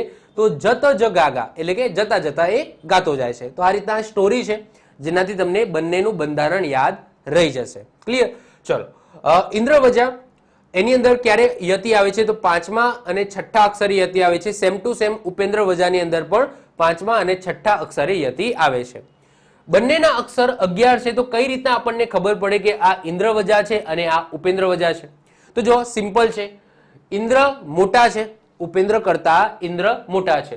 તો જ્યારે પણ પંક્તિ આવશે જેની અંદર 11 અક્ષર હશે, જો એમાં પહેલો અક્ષર શું હોય? ગુરુ. અહીંયા આવશે ગુરુ. પહેલો અક્ષર ગુરુ હોય, પહેલો અક્ષર ગુરુ હોય તો ઇન્દ્રવજા આવશે. ઉપેન્દ્ર એ નાનો છે તો પ્રથમ અક્ષર લઘુ હોય, પ્રથમ અક્ષર લઘુ હોય તો શું આવશે? ઉપેન્દ્ર આવશે. જો અહીંયા થોડી મિસ્ટેક થઈ છે, મેં અહીંયા ક્લિયર કરી દીધું તમને. ઇન્દ્રવજાની અંદર પ્રથમ અક્ષર છે એ કેવો હશે? ગુરુ હશે. જ્યારે ઉપેન્દ્રવજાની અંદર પહેલો અક્ષર કેવો હશે? લઘુ હશે. ફરીથી રિપીટ કરું છું, ઇન્દ્ર ભગવાન એ ઉપેન્દ્ર કરતા મોટા છે, એટલા માટે જ્યારે પણ ઇન્દ્રવજાનું વાક્ય આવશે તો એમાં પહેલો અક્ષર કેવો હશે? ગુરુ હશે. અને ઉપેન્દ્રવજાનું જ્યારે પણ ઉદાહરણ આવશે એમાં પહેલો અક્ષર કમ્પલસરી કેવો હશે? લઘુ હશે. હવે માની લો કે ઇન્દ્રવજા અને ઉપેન્દ્રવજાની એક નહીં પરંતુ 2 લાઈન આપેલી છે. જેમ આગળ આપણે ઉદાહરણ જોઈ ગયા ને કે ભાઈ 21 અક્ષર થાય છે સ્તગધરાની અંદર, પરંતુ સ્તગધરાની 2 લાઈન આપેલા છે, ઉપર પણ 21 અને નીચે પણ 21. તો એ રીતના જો ઉપેન્દ્રવજાની 2 લાઈનો આપેલી હોય, આ રીતના સમજી લો 2 લાઈનો આપેલી હોય, બંનેમાં 11 અક્ષર થાય અને જો બંનેનો પહેલો અક્ષર છે એ લઘુ હોય તો સમજી લેવાનું આ ઉપેન્દ્રવજા છે. સેમ ટુ સેમ આ બાજુ કે ઇન્દ્રવજાની તમને 2 લાઈનો આપેલી હોય, બંનેની અંદર 11 અક્ષર થાય છે અને બંનેનો જો પહેલો અક્ષર કેવો હોય? ગુરુ હોય. પહેલો અક્ષર ગુરુ હોય તો સમજી લેવાનું કે આ છે ઇન્દ્રવજા. શું છે? ઇન્દ્રવજા. હવે વાત કરીએ ઉપજાતિ. તો ઉપજાતિ છે ને એ ઇન્દ્રવજા અને ઉપેન્દ્રવજાનું કોમ્બિનેશન છે, એટલે કે બંને ભેગા થઈને ઉપજાતિ બનાવે છે. તો ઉપજાતિનું કોઈ પોતાનું બંધારણ છે નહીં, કારણ કે ઇન્દ્રવજા અને ઉપેન્દ્રવજાનું જ બંધારણ ઓકે આ ઉપજાતિ બનાવે છે. બંનેનું મિક્સ થઈ જાય છે. બંનેમાં 11 અક્ષર જ હશે, ઉપજાતિની અંદર પણ 11 અક્ષર હશે. હવે ઉપજાતિ એ ઇન્દ્રવજા અને ઉપેન્દ્રવજાની કોમ્બિનેશનથી બનેલી છે. તો ઉપજાતિની અંદર કમ્પલસરી તમને 2 લાઈનો જોવા મળશે. ફિક્સ છે કે જો ઉપજાતિ છંદ હશે તો એમાં 2 લાઈનો હશે, બંને લાઈનો 11 અક્ષરની હશે. અને એક કન્ડિશન યાદ રાખવાનું કે ઉપજાતિ જ્યારે પણ છંદ હશે તો એમાં આગળનો અક્ષર જો લઘુ હશે તો નીચેની બીજી લાઈનમાં ગુરુ હશે અને જો ઉપરનો ગુરુ હશે તો નીચેનો લઘુ હશે. ધેટ્સ મીન્સ કે જો ઉપરની લાઈન એ ઇન્દ્ર વજાની હશે તો નીચેની લાઈન એ ઉપેન્દ્ર વજાની હશે, અથવા તો જો ઉપરની લાઈન ઉપેન્દ્ર વજાની હશે તો નીચેની લાઈન કેવી હશે? ઇન્દ્ર વજાની હશે. આ ફિક્સ છે. ફરીથી રિપીટ કરું છું કે ઉપજાતિને તમે કઈ રીતના ઓળખી શકો? તો બે લાઈન હશે કમ્પલસરી. એમાં જો ઉપરનો અક્ષર લઘુ હશે તો નીચે ગુરુ હશે પહેલો અક્ષર, અને જો ઉપર ગુરુ હશે તો નીચે લઘુ હશે. જો બંને લઘુ હોય, બે લાઈન હોય, બંને લઘુ હોય તો એ છે ઉપેન્દ્ર વજા. જો બંને ગુરુ હોય તો એ છે ઇન્દ્ર વજા. અને એક લઘુ અને એક ગુરુ હોય, બે લાઈન આપેલી છે, 11 અક્ષર થાય છે, પહેલો અક્ષર લઘુ છે, બીજો ગુરુ છે, અથવા તો પહેલો ગુરુ છે, બીજો લઘુ છે, એટલે કે ક્રોસમાં હોય તો સમજી લેવાનું કે એ હશે ઉપજાતિ. ખ્યાલ આવે છે? જો તો પ્રથમ ગુરુ તો બીજો લઘુ, અને પ્રથમ લઘુ તો બીજો ગુરુ. આની અંદર પણ યતિ 5મા અને 6ઠ્ઠા અક્ષરે આવે છે, અને આ બંનેનું કોમ્બિનેશન છે 11 અક્ષર હશે, એટલે કે બે લાઈન હશે તો ઉપર પણ 11 અને નીચે પણ 11 અક્ષર હશે. ચલો ઉદાહરણ જોઈએ એટલે તમને વધારે આઈડિયા આવશે કે કઈ રીતના ઇન્દ્ર વજા, ઉપેન્દ્ર વજા અને ઉપજાતિને તમે ઓળખી શકો. ચલો ઉદાહરણ જો. તો પહેલું ઉદાહરણ છે કે સંસારના સાગરને કિનારે ઉભા રહી અંજલિ એક લીધી. સૌથી પહેલા અક્ષર ગણવાના. 1 2 3 4 5 6 7 8 9 10 11. 1 2 3 4 5 6 7 8 9 10 અને 11. 11 અક્ષર થાય છે. 11 અક્ષર છે એટલે નોર્મલી 3 છંદમાંથી ગમે તે એક છંદ હશે, ઇન્દ્ર વજા, ઉપેન્દ્ર વજા અથવા તો ઉપજાતિ. આગળ શાલિની પણ છે, પરંતુ એમાં કન્ડિશન શું આવે છે એ આપણે જોઈશું. તો બંનેમાં 11 અક્ષર થાય છે. હવે પહેલો અક્ષર જોવો, સંસાર. સંસારમાં ઉપર ટપકું છે, સના ઉપર ટપકું છે, અને એ ટપકાનો તમને ભાર અનુભવાય છે. સંસારમાં, સસારમાં નથી બોલતા, સંસારમાં બોલીએ છીએ ને, તો આ પહેલો કેવો છે? ગુરુ છે. પહેલો કેવો છે? ગુરુ છે. ઉભા, બીજી લાઈનમાં તમે જુઓ કે આ પહેલો છે, એ કેવો છે? એ પણ છે, એવો છે, ગુરુ છે. તો જો પહેલો અક્ષર ગુરુ હોય તો મોટું કોણ? ગુરુ એટલે મોટું, અને મોટું કોણ હતું? ઇન્દ્ર મોટા હતા. તો આ છંદ કયો હશે? ઇન્દ્ર વજા હશે. ઇન્દ્ર વજા આ છંદ છે. ક્લિયર? ચલો બીજું એક્ઝામ્પલ જુઓ. હજી ઘણા છે રણ સિંચવાના, હજી ઘણી રાત્રિ ઉજાડવાની. હવે હજી તો પેલા અક્ષર ગણો. 1 2 3 4 5 6 7 8 9 10 11. 1 2 3 4 5 6 7 8 9 10 અને 11. બંનેમાં 11 અક્ષર છે. પહેલો અક્ષર જુઓ, આ કેવો છે? હજી. હ છે એ લઘુ છે, આ છે લઘુ છે. અને બીજી લાઈનમાં પણ પહેલો અક્ષર જુઓ, એ કેવો છે? લઘુ છે.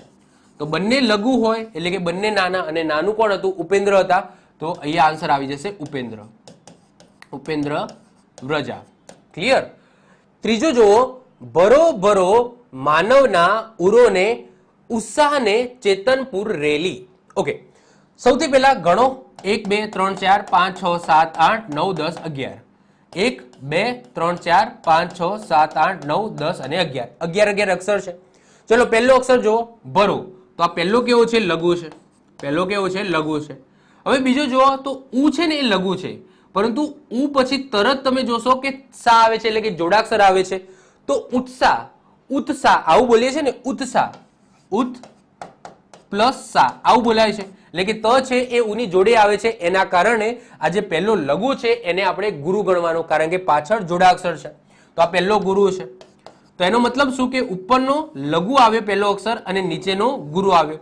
તો લઘુ ગુરુ આવે, સોરી અહીંયા ગુરુ આવશે. તો લઘુ ગુરુ આવે અથવા તો ગુરુ લઘુ આવે તો સમજી લેવાનું આ કયું હોય? તો આ છે ઉપજાતિ. ઉપજાતિ. ક્લિયર? બંને સેમ આવે, બંને ગુરુ આવે તો ઇન્દ્ર વજા, બંને લઘુ આવે તો ઉપેન્દ્ર વજા, અને એક લઘુ એક ગુરુ એટલે કે ગુરુ લઘુ અથવા તો લઘુ ગુરુ આવે, એટલે કે બંને અલગ અલગ આવે તો એ આવશે ઉપજાતિ. એના પછી ચોથા નંબરે જો 1 2 3 4 5 6 7 8 9 10 11. 11 અક્ષર છે. રશ્મિ, ઓકે, પાછળ જોડાક્ષર છે એટલે 11 અક્ષર છે. ચલો પહેલો શું છે? તો પહેલો છે લઘુ. હવે લઘુ એનો મતલબ શું કે ઉપેન્દ્ર, તો આ છે ઉપેન્દ્ર વજા. ક્યારે પણ ઉપજાતિની અંદર એક લાઈન નહીં હોય. ઉપજાતિમાં કમ્પલસરી તમને બે લાઈન જોવા મળશે અને મળશે. ક્લિયર? ચલો તો સમાવિષ્ટમાં પહેલો લઘુ છે તો આ આન્સર આવી જશે ઉપેન્દ્ર વજા. ચલો પાંચમા નંબરે જુઓ. 1 2 3 4 5 6 7 8 9 10 11. 1 2 3 4 5 6 7 8 9 10 અને 11. ચલો સૌથી પહેલો જો ચાલી, તો અહીંયા પહેલો છે એ ગુરુ છે. અને પ્યાલી તો એમાં પ્યા એ પણ કેવો છે ગુરુ છે, તો બંને ગુરુ છે, તો આ શું આવી જશે ઇન્દ્રવજા, આ શું આવી જશે ઇન્દ્રવજા તમારો આન્સર આવશે. ક્લિયર? ચલો આગળ આવી જાઓ. છઠ્ઠા નંબરે જો જોવા સિનેમા જવું આજ છે દે, ખાંસું શું જો આ દઈ દો અત્યારે. ચલો ગણો 1 2 3 4 5 6 7 8 9 10 11. 1 2 3 4 5 6 7 8 9 10 11. ક્લિયર? ચલો જો જોવામાં જો છે એ પેલો કેવો છે ગુરુ છે, પેલો છે ગુરુ. શું ખાંસું તો એ ખા છે એ પણ કેવો છે ગુરુ છે, તો બંને ગુરુ છે, તો આ શું આવી જશે ઇન્દ્રવજા. શું આવી જશે ઇન્દ્રવજા આવી જશે. ચલો સાતમા નંબરે જો દીઠો તને હંસની હાર માહે, તો ચલો 1 2 3 4 5 6 7 8 9 10 11. ઓકે, તો દીઠો તો એમાં આ બાજુ છે ને, દીઠોમાં આ બાજુ છે, તો આ પણ શું આવી જશે ઇન્દ્રવ્રજા આવી જશે, આ પણ ઇન્દ્રવજા છે.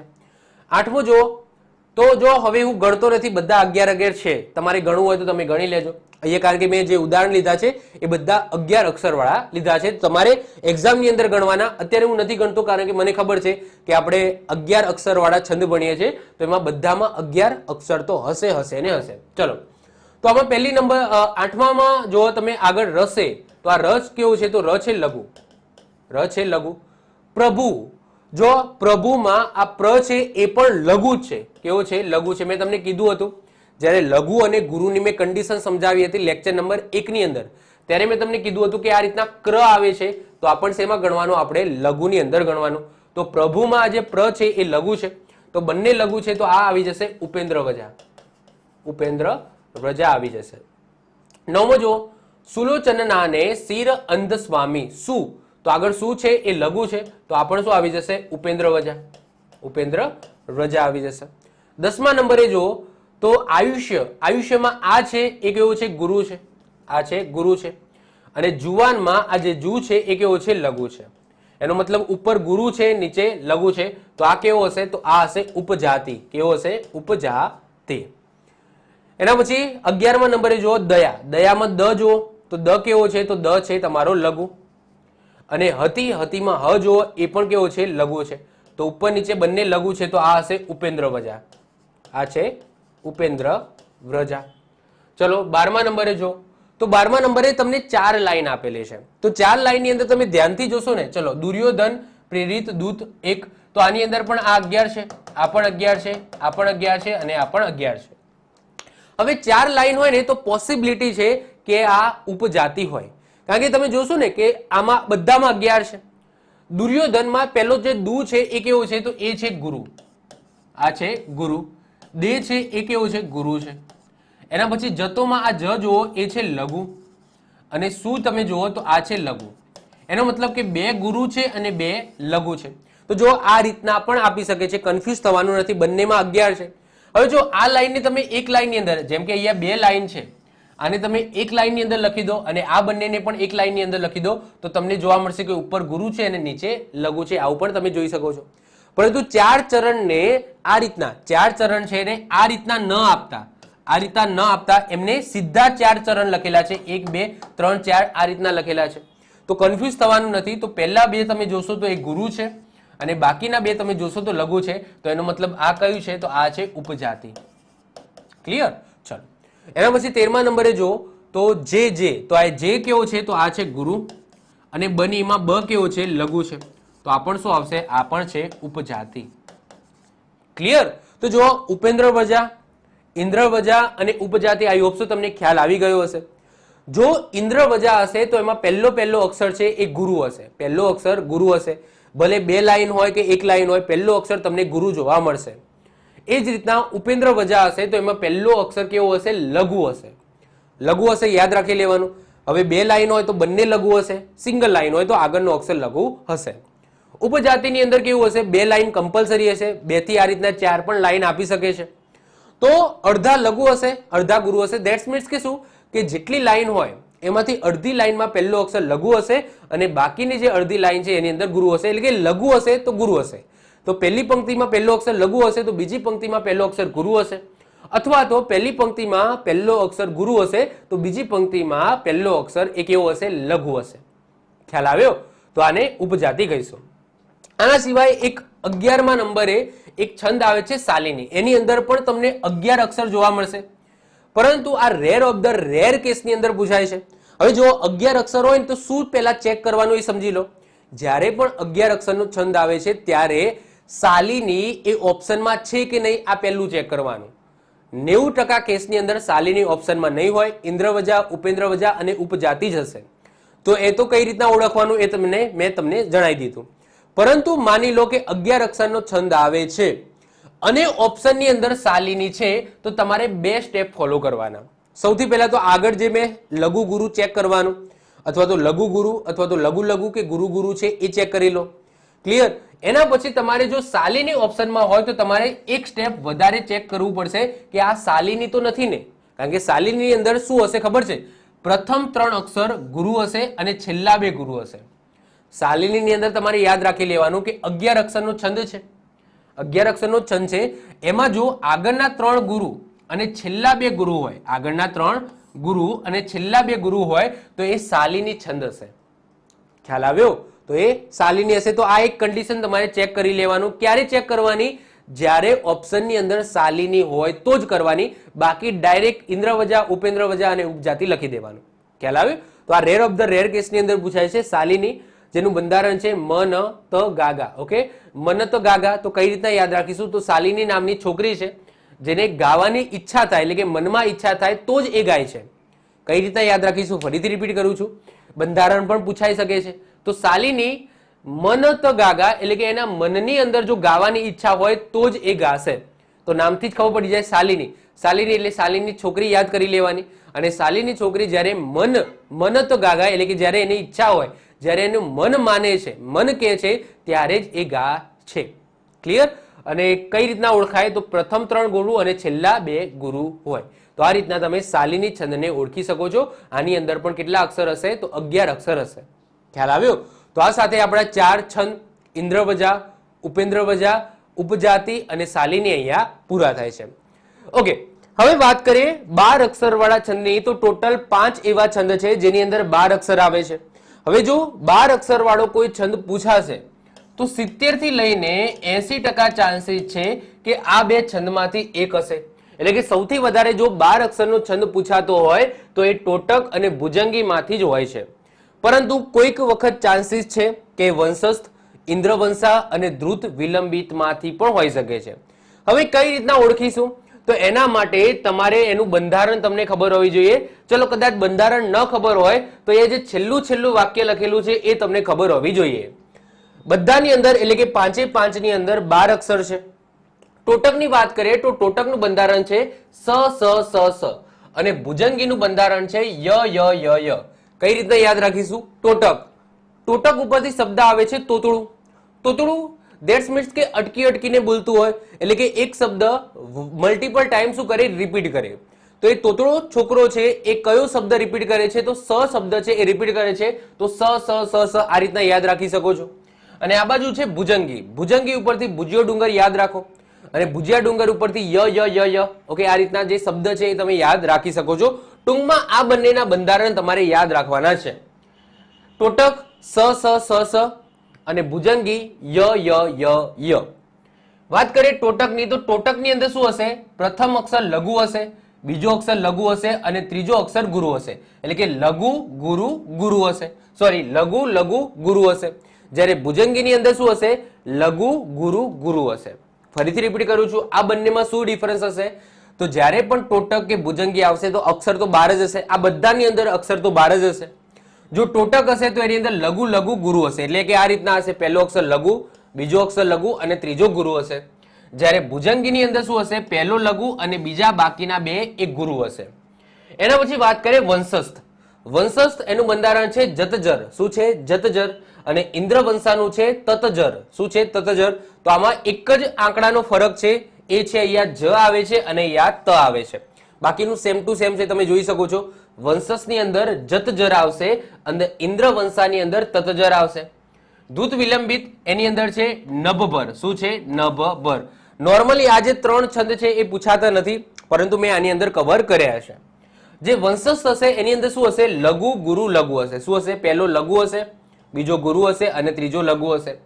ઇન્દ્રવંશાની અંદર શું હશે? ગુરુ ગુરુ લઘુ હશે, એટલે કે પહેલો ગુરુ, બીજો ગુરુ અને ત્રીજો લઘુ હશે. અને ધ્રુત વિલંબિતની અંદર શું હશે? તો 3 એ 3 પહેલા અક્ષર કેવા હશે? લઘુ હશે.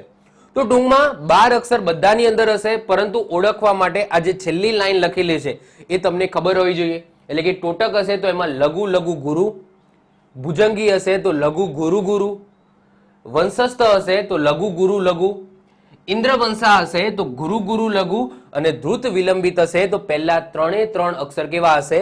લઘુ હશે. ઉદાહરણ જોઈએ એટલે આપણને આઈડિયા આવશે. ચલો ઉદાહરણ જોઈએ. તો એ તમને ખબર હોવી જોઈએ. નોર્મલી ભુજંગી અને ટોટક જ પૂછાય છે, પરંતુ નીચેના 3 એની અંદર પહેલા 3 અક્ષર કેવા હોય છે એ તમને ખબર હોવી જોઈએ. ચલો ઉદાહરણ જોઈએ. મુજ દેહ વિશે વડી આત્મ વિશે જડ ચેતનામાં પ્રભુ વાસ વસે. હવે પહેલા 3 અક્ષર ઉપર ફોકસ કરો. તો પહેલો કેવો છે? મુ, એ લઘુ છે. જ એ પણ લઘુ છે. અને દે કેવો છે? ગુરુ છે. એટલે કે લઘુ લઘુ ગુરુ. ચલો હું પહેલા લઘુ લઘુ ગુરુ એ આપણે જોઈ લઈએ, એના પછી આપણે લખીએ કે આ કયો છે. એના પછી બીજા નંબરનું જુઓ. પહેલા 3 અક્ષર ઉપર જ ફોકસ કરો, બાકીનું કશું જોવું નથી. પહેલા ગણી લેવાના, 12 થવા જોઈએ. જો તો 1 2 3 4 5 6 7 8 9 10 11 અને 12. બીજી લાઈનમાં પણ તો 12 થવા જોઈએ. 1 2 3 4 5 6 7 8 9 10 11 અને 12. બીજી લાઈનની અંદર પણ તમે જોશો ને કે અહીંયા લઘુ છે, જ છે એ લઘુ, ડ છે એ પણ લઘુ, અને ચે છે એ ગુરુ છે. એટલે કે સેમ ટુ સેમ છે. લઘુ લઘુ ગુરુ, તો અહીંયા પણ લઘુ લઘુ ગુરુ આવશે. બીજું એક્ઝામ્પલ જુઓ. કહી એ, તો અહીંયા લઘુ છે. હી એટલે કે ગુરુ, એ એટલે કે ગુરુ. એ જ રીતના અહીંયા નીચે જુઓ. મુકીમા, તો મુકીમામાં પેલું મુ છે એ લઘુ છે, કી છે એ ગુરુ છે, અને મા છે એ પણ કેવો છે? ગુરુ છે. ક્લિયર? તો આ રીતના છે. ચલો ત્રીજો જુઓ. ઓકે, આપણે પહેલા લઘુ ગુરુ એ જોઈ લઈએ. ચલો સ્વતંત્રતાના તો 1 2 3 4 5 6 7 8 9 10 11 12. 1 2 3 4 5 6 7 8 9 10 11 12. ક્લિયર? ચલો સ્વતંત્રતા, તો સ્વ છે એ કેવો છે? લઘુ છે. સ્વ, જો આ સ્વ છે એ ભલે જોડાક્ષર છે, પરંતુ આ કેવો છે? લઘુ છે. એના આગળ કોઈ છે નહીં. જો એના આગળ કોઈ હોત, અક્ષર હોત, તો એ લઘુનો ગુરુ થઈ જાત, પરંતુ સ્વના આગળ કોઈ અક્ષર છે નહીં. સ્વતંત્રતા, તો તના ઉપર ટપકું છે, એનો ભાર તમે જોઈ શકો છો કે સ્વતંત્રતા, સ્વતંત્રતા નથી બોલતા, સ્વતંત્રતા બોલીએ છીએ, તો ટપકાનો ભાર સહન થાય છે, દેખાય છે, એટલા માટે એ ગુરુ આવશે. ત્ર કેવો આવશે? તો એ આવશે લઘુ. ઓકે, ત્ર કેવો આવશે? લઘુ આવશે. જો ત્ર છે એ ત પ્લસ ર થી બનેલો છે, પરંતુ જોડાક્ષર છે, પરંતુ કેવો આવશે? લઘુ આવશે. યાદ રાખજો. તો લઘુ ગુરુ લઘુ છે. એ રીતના ન હિ ન, તો આ લઘુ, આ ગુરુ, અને આ લઘુ છે. તો લઘુ ગુરુ લઘુ છે. એના પછી ચોથો જો. સ્નેહી હતા દૂર, સમક્ષ તે થયા, આદે હતા તે ઉમરા રમી રહ્યા. ચલો, તો સ્નેહી, તો આ પહેલો કેવો છે? ગુરુ છે. હી એ પણ ગુરુ છે. હતા છે તો હ કેવો છે? એ લઘુ છે. એ જ રીતના નીચે જુઓ. તો આ છે એ ગુરુ છે, દે છે એ પણ ગુરુ છે, અને હતામાં હ છે એ કેવો છે? લઘુ છે. એ રીતના પાંચમો જુઓ. 1 2 3 4 5 6 7 8 9 10 11 12. 1 2 3 4 5 6 7 8 9 10 11 12. તો 12 12 છે. ચલો પ્રણય, તો પ્ર છે, મેં પહેલા જ કીધું હતું કે પ્ર છે, પછી આ રીતના ક્ર છે, એ શેમાં આવે? લઘુની અંદર આવે. તો આ લઘુ આવશે, આ પણ લઘુ આવશે, ય પણ લઘુ છે. એ રીતના નીચે પણ પ્રણય છે, તો એ પણ લઘુ લઘુ લઘુ આવશે. ચલો હવે જુઓ. સૌથી પહેલો એક્ઝામ્પલ જુઓ. એમાં પહેલા 3 અક્ષર કેવા છે? લઘુ લઘુ ગુરુ છે. કેવા છે? લઘુ લઘુ ગુરુ. તો આગળ આપણે વાત કરી હતી કે ભાઈ લઘુ લઘુ ગુરુ શેની અંદર હોય? તો ટોટકની અંદર હોય. તો આ પહેલો શું છે? ટોટક છે. પહેલો શું છે? ટોટક છે. એના પછી બીજું એક્ઝામ્પલ જુઓ. લઘુ ગુરુ ગુરુ છે. શું છે? લઘુ ગુરુ ગુરુ. તો લઘુ ગુરુ ગુરુ શેમાં છે? ભુજંગીની અંદર છે. લઘુ ગુરુ ગુરુ. તો આ શું આવશે? બીજા નંબરનો છે એ છે ભુજંગી. શું છે? ભુજંગી છે. ત્રીજા નંબરનો જુઓ. લઘુ ગુરુ લઘુ. ઓકે, લઘુ ગુરુ લઘુ છે. તો લઘુ ગુરુ લઘુ શેની અંદર છે? તો લઘુ ગુરુ લઘુ એ વંશસ્થની અંદર છે. તો જે ત્રીજા નંબરનો છે એ શેનું ઉદાહરણ છે? તો વંશસ્થનું ઉદાહરણ છે. એના પછી ચોથો જુઓ. સ્નેહી હતા દૂર. એમાં ગુરુ ગુરુ લઘુ છે. શું છે? ગુરુ ગુરુ લઘુ. તો ગુરુ ગુરુ લઘુ શેની અંદર છે? તો ગુરુ ગુરુ લઘુ એ ઇન્દ્ર વંશાની અંદર છે. તો જે ચોથા નંબરનું ઉદાહરણ છે એ શેની અંદર આવશે? તો ઇન્દ્ર વંશાની અંદર આવશે. ઇન્દ્ર વંશાની અંદર આવશે.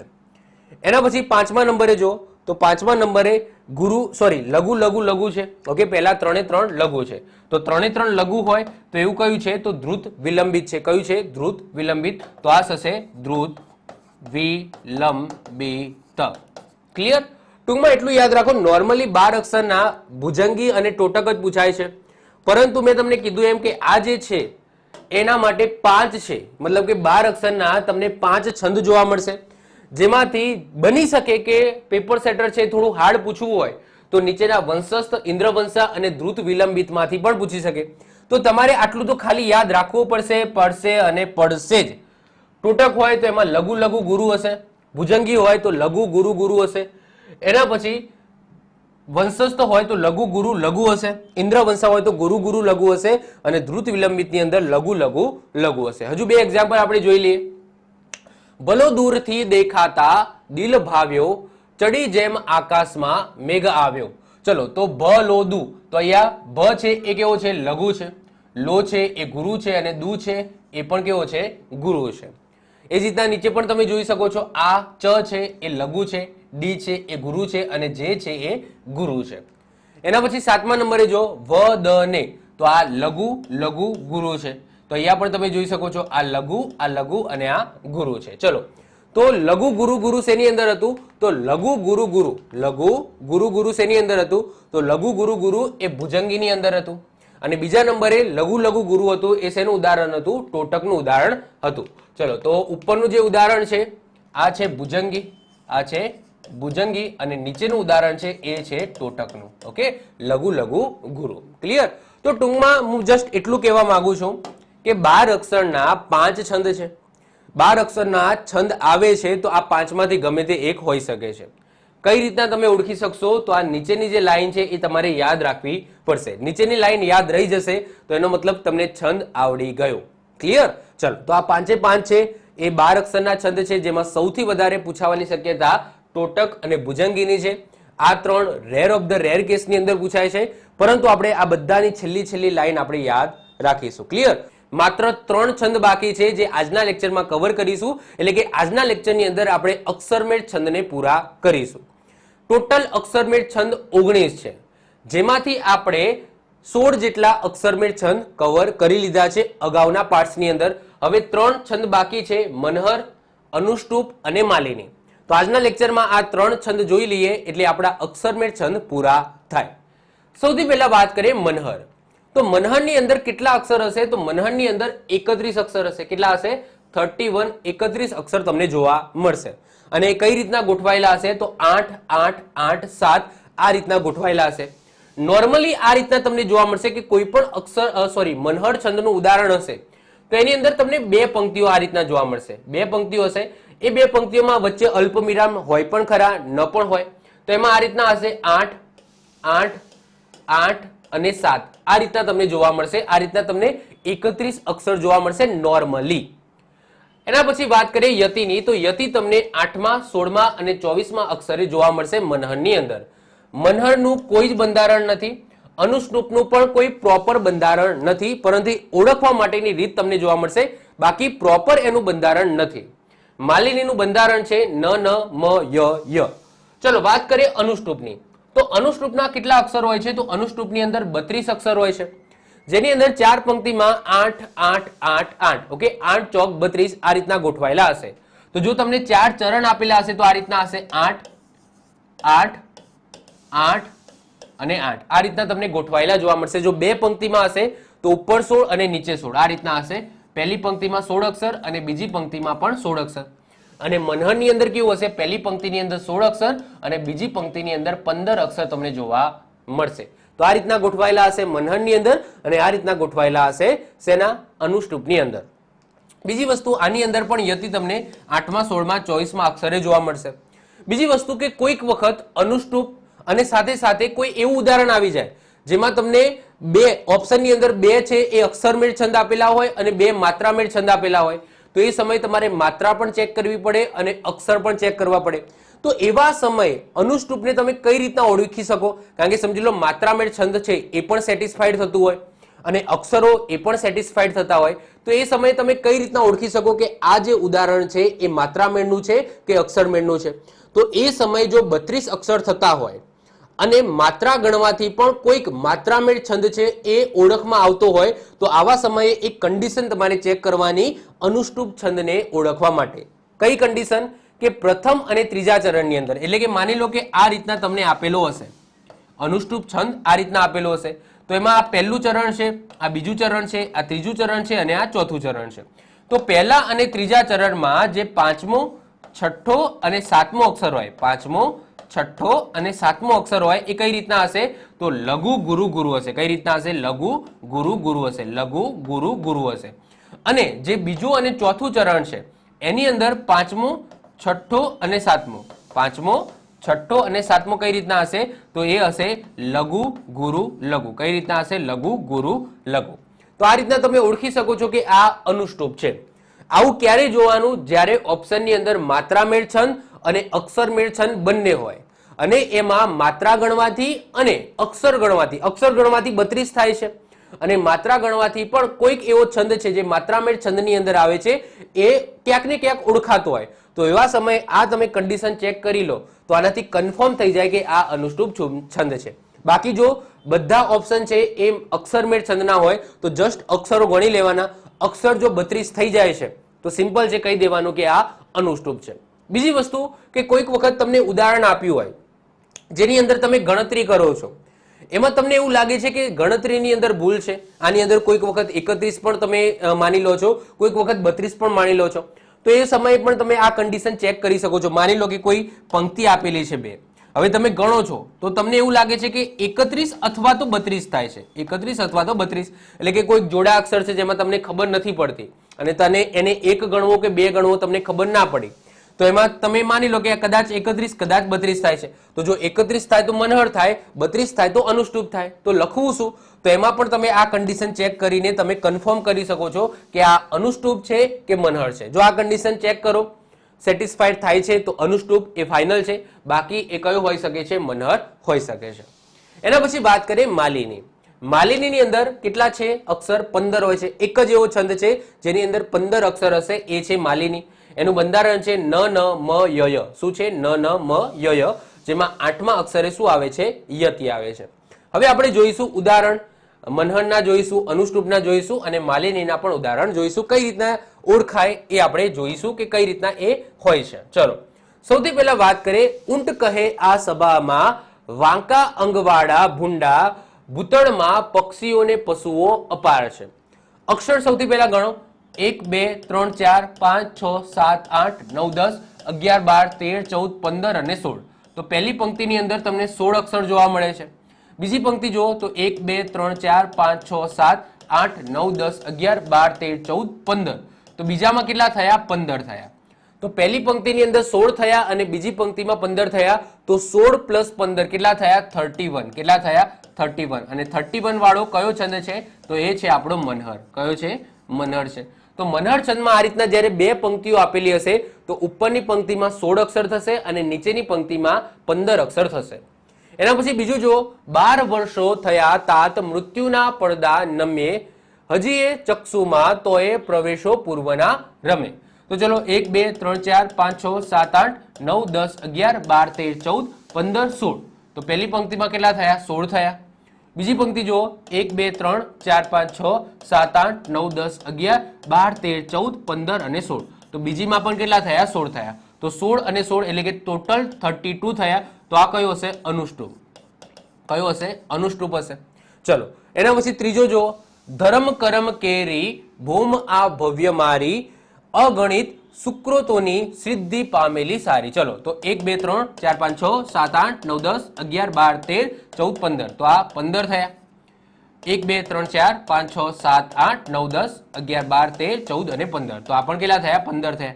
તો 15 15 તો 15 15 30 થાય. તો 30 નો તો કોઈ એવો છંદ છે જ નહીં. તો 15 15 15 વાળો કયો છે? એક જ છે, એ છે માલિની. કયો છે? માલિની. તો માલિની એવું જરૂરી નથી કે એક જ પંક્તિ આપેલી હોય, 2 પંક્તિ પણ તમને આપી શકે છે. બંનેમાં 15 15 થતા હોવા જોઈએ. એના પછી ચોથો જો.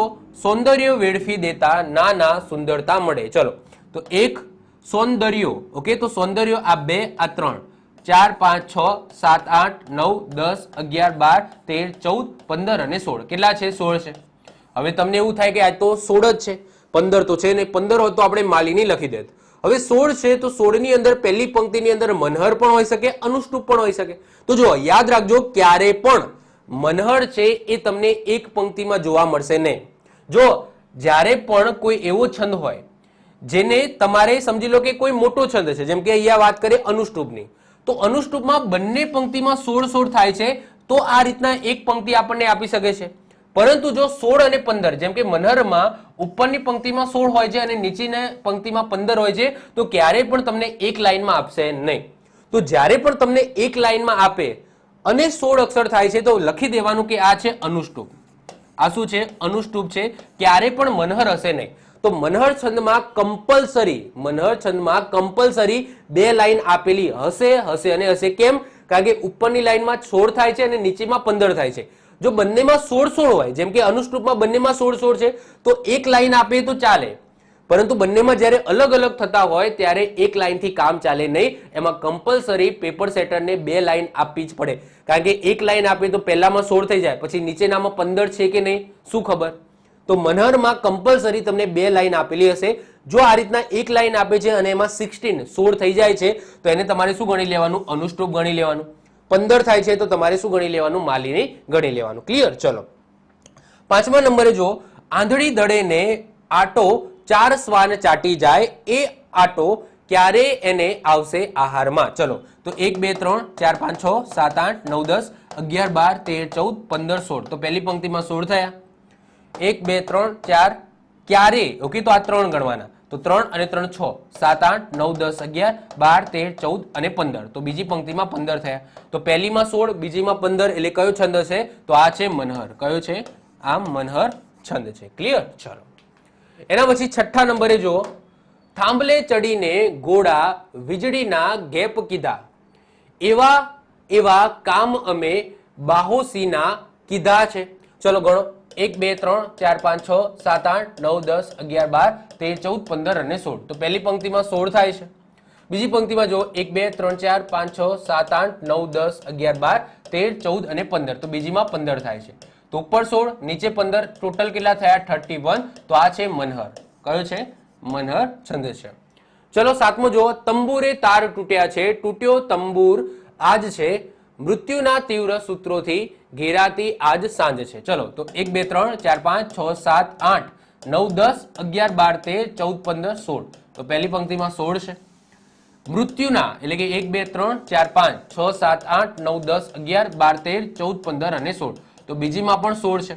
તો 16 16 32 થાય. તો આ થયા અનુષ્ટુપ. આ કયું છે?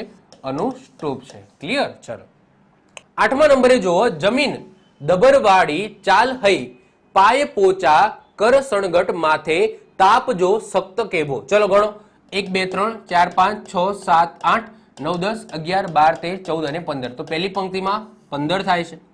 1 2 3 4 5 6 7 8 9 10 11 12 13 14 અને 15. તો બીજીમાં પણ 15 થાય છે. તો આ થઈ ગયો તમારો માલિની. કયું થઈ ગયું? માલિની થઈ ગયું. ચલો, 9મા નંબરે જો, ગણવા માંડો, 1 2 3 4 5 6 7 8 9 10 11 12 13 14 15 16. તો પહેલીમાં 16 થયા. 1 2 3 4 5 6 7 8 9 10 11 12 13 14 15 અને 16. તો આ પણ 16 થયા. તો 16 16 32. તો આ કયું થશે? તો આ થશે અનુષ્ટુપ. કયું થશે? અનુષ્ટુપ થશે. ચલો, નીચેનો જો, છેલ્લો, કહે દલપત રામ રાજ અધિરાજ સુણો, રૂડી ગુજરાતી વાણી રાણીનો વકીલ છો. ચલો ગણો, 1 2 3 4 5 6 7 8 9 10 11 12 13 14 15 16. 16 થયા. પહેલીમાં કેટલા થયા? 16 થયા. 1 2 3 4 5 6 7 8 9 10 11 12 13 14 15. બીજીમાં 15 થયા. તો 16 પ્લસ 15 31. તો આ કયો હશે? મનહર હશે. કયો હશે? મનહર છંદ થયો. ક્લિયર? તો આજના લેક્ચરની અંદર આપણે 3 છંદ જોઈ ગયા. કયા 3 છંદ? તો અનુષ્ટુપ, મનહર અને માલિની. અનુષ્ટુપ એટલે કે 32. તો યાદ રાખજો, એવું જરૂરી નથી કે તમને 32 અક્ષરો આપે, એક જ પંક્તિ આપે તો એમાં 16 થાય તો સમજી લેવાનું કે એ અનુષ્ટુપ છંદ હોય. જો 15 થાય તો એ માલિની હોય. અને કમ્પલસરી મનહરની અંદર તો તમને બે પંક્તિ આપેલી જ હોવી જોઈએ, કારણ કે બંને પંક્તિની અંદર અલગ અલગ અક્ષર છે. પહેલીમાં 16 અને બીજીમાં 15 થાય છે. જો માલિનીમાં 15 છે તો તમને 15 15 ની બે આપી શકે છે. એટલે કે જ્યારે પણ તમને બે કે બે થી વધારે પંક્તિ હોય તો એમાં જો સેમ હોય ને તો આ રીતના એક પંક્તિ મૂકી શકે, બે પંક્તિ મૂકી શકે, તો આવું ચાલે. પરંતુ જ્યારે બંને પંક્તિમાં અલગ અલગ અક્ષરો હોય છે તો એમાં કમ્પલસરી એ રીતના જ પંક્તિ મૂકવી પડે. એવું જરૂરી નહીં, મતલબ કે મનહરની અંદર એવું ના ચાલે કે ભાઈ એક પંક્તિ આપી દીધી જેમાં 16 અક્ષર છે અને બીજી પંક્તિમાં મતલબ કે શોધો કે શું છે, તો એવું ના હોય. તો જો અલગ અલગ હોય તો એમાં કમ્પલસરી એની અંદર બે પંક્તિ આપવી પડે. તો મનહરની અંદર કમ્પલસરી તમને બે પંક્તિ આપેલી હશે. ક્લિયર? ચલો, તો આ સાથે આપણા અક્ષરમેળ છંદ અહીંયા પૂરા થાય છે. નેક્સ્ટ લેક્ચરથી આપણે માત્રામેળ છંદની શરૂઆત કરીશું. તો ત્યાં સુધી વાંચતા રહો. Bye, all the best. Jai Hind, જય ભારત.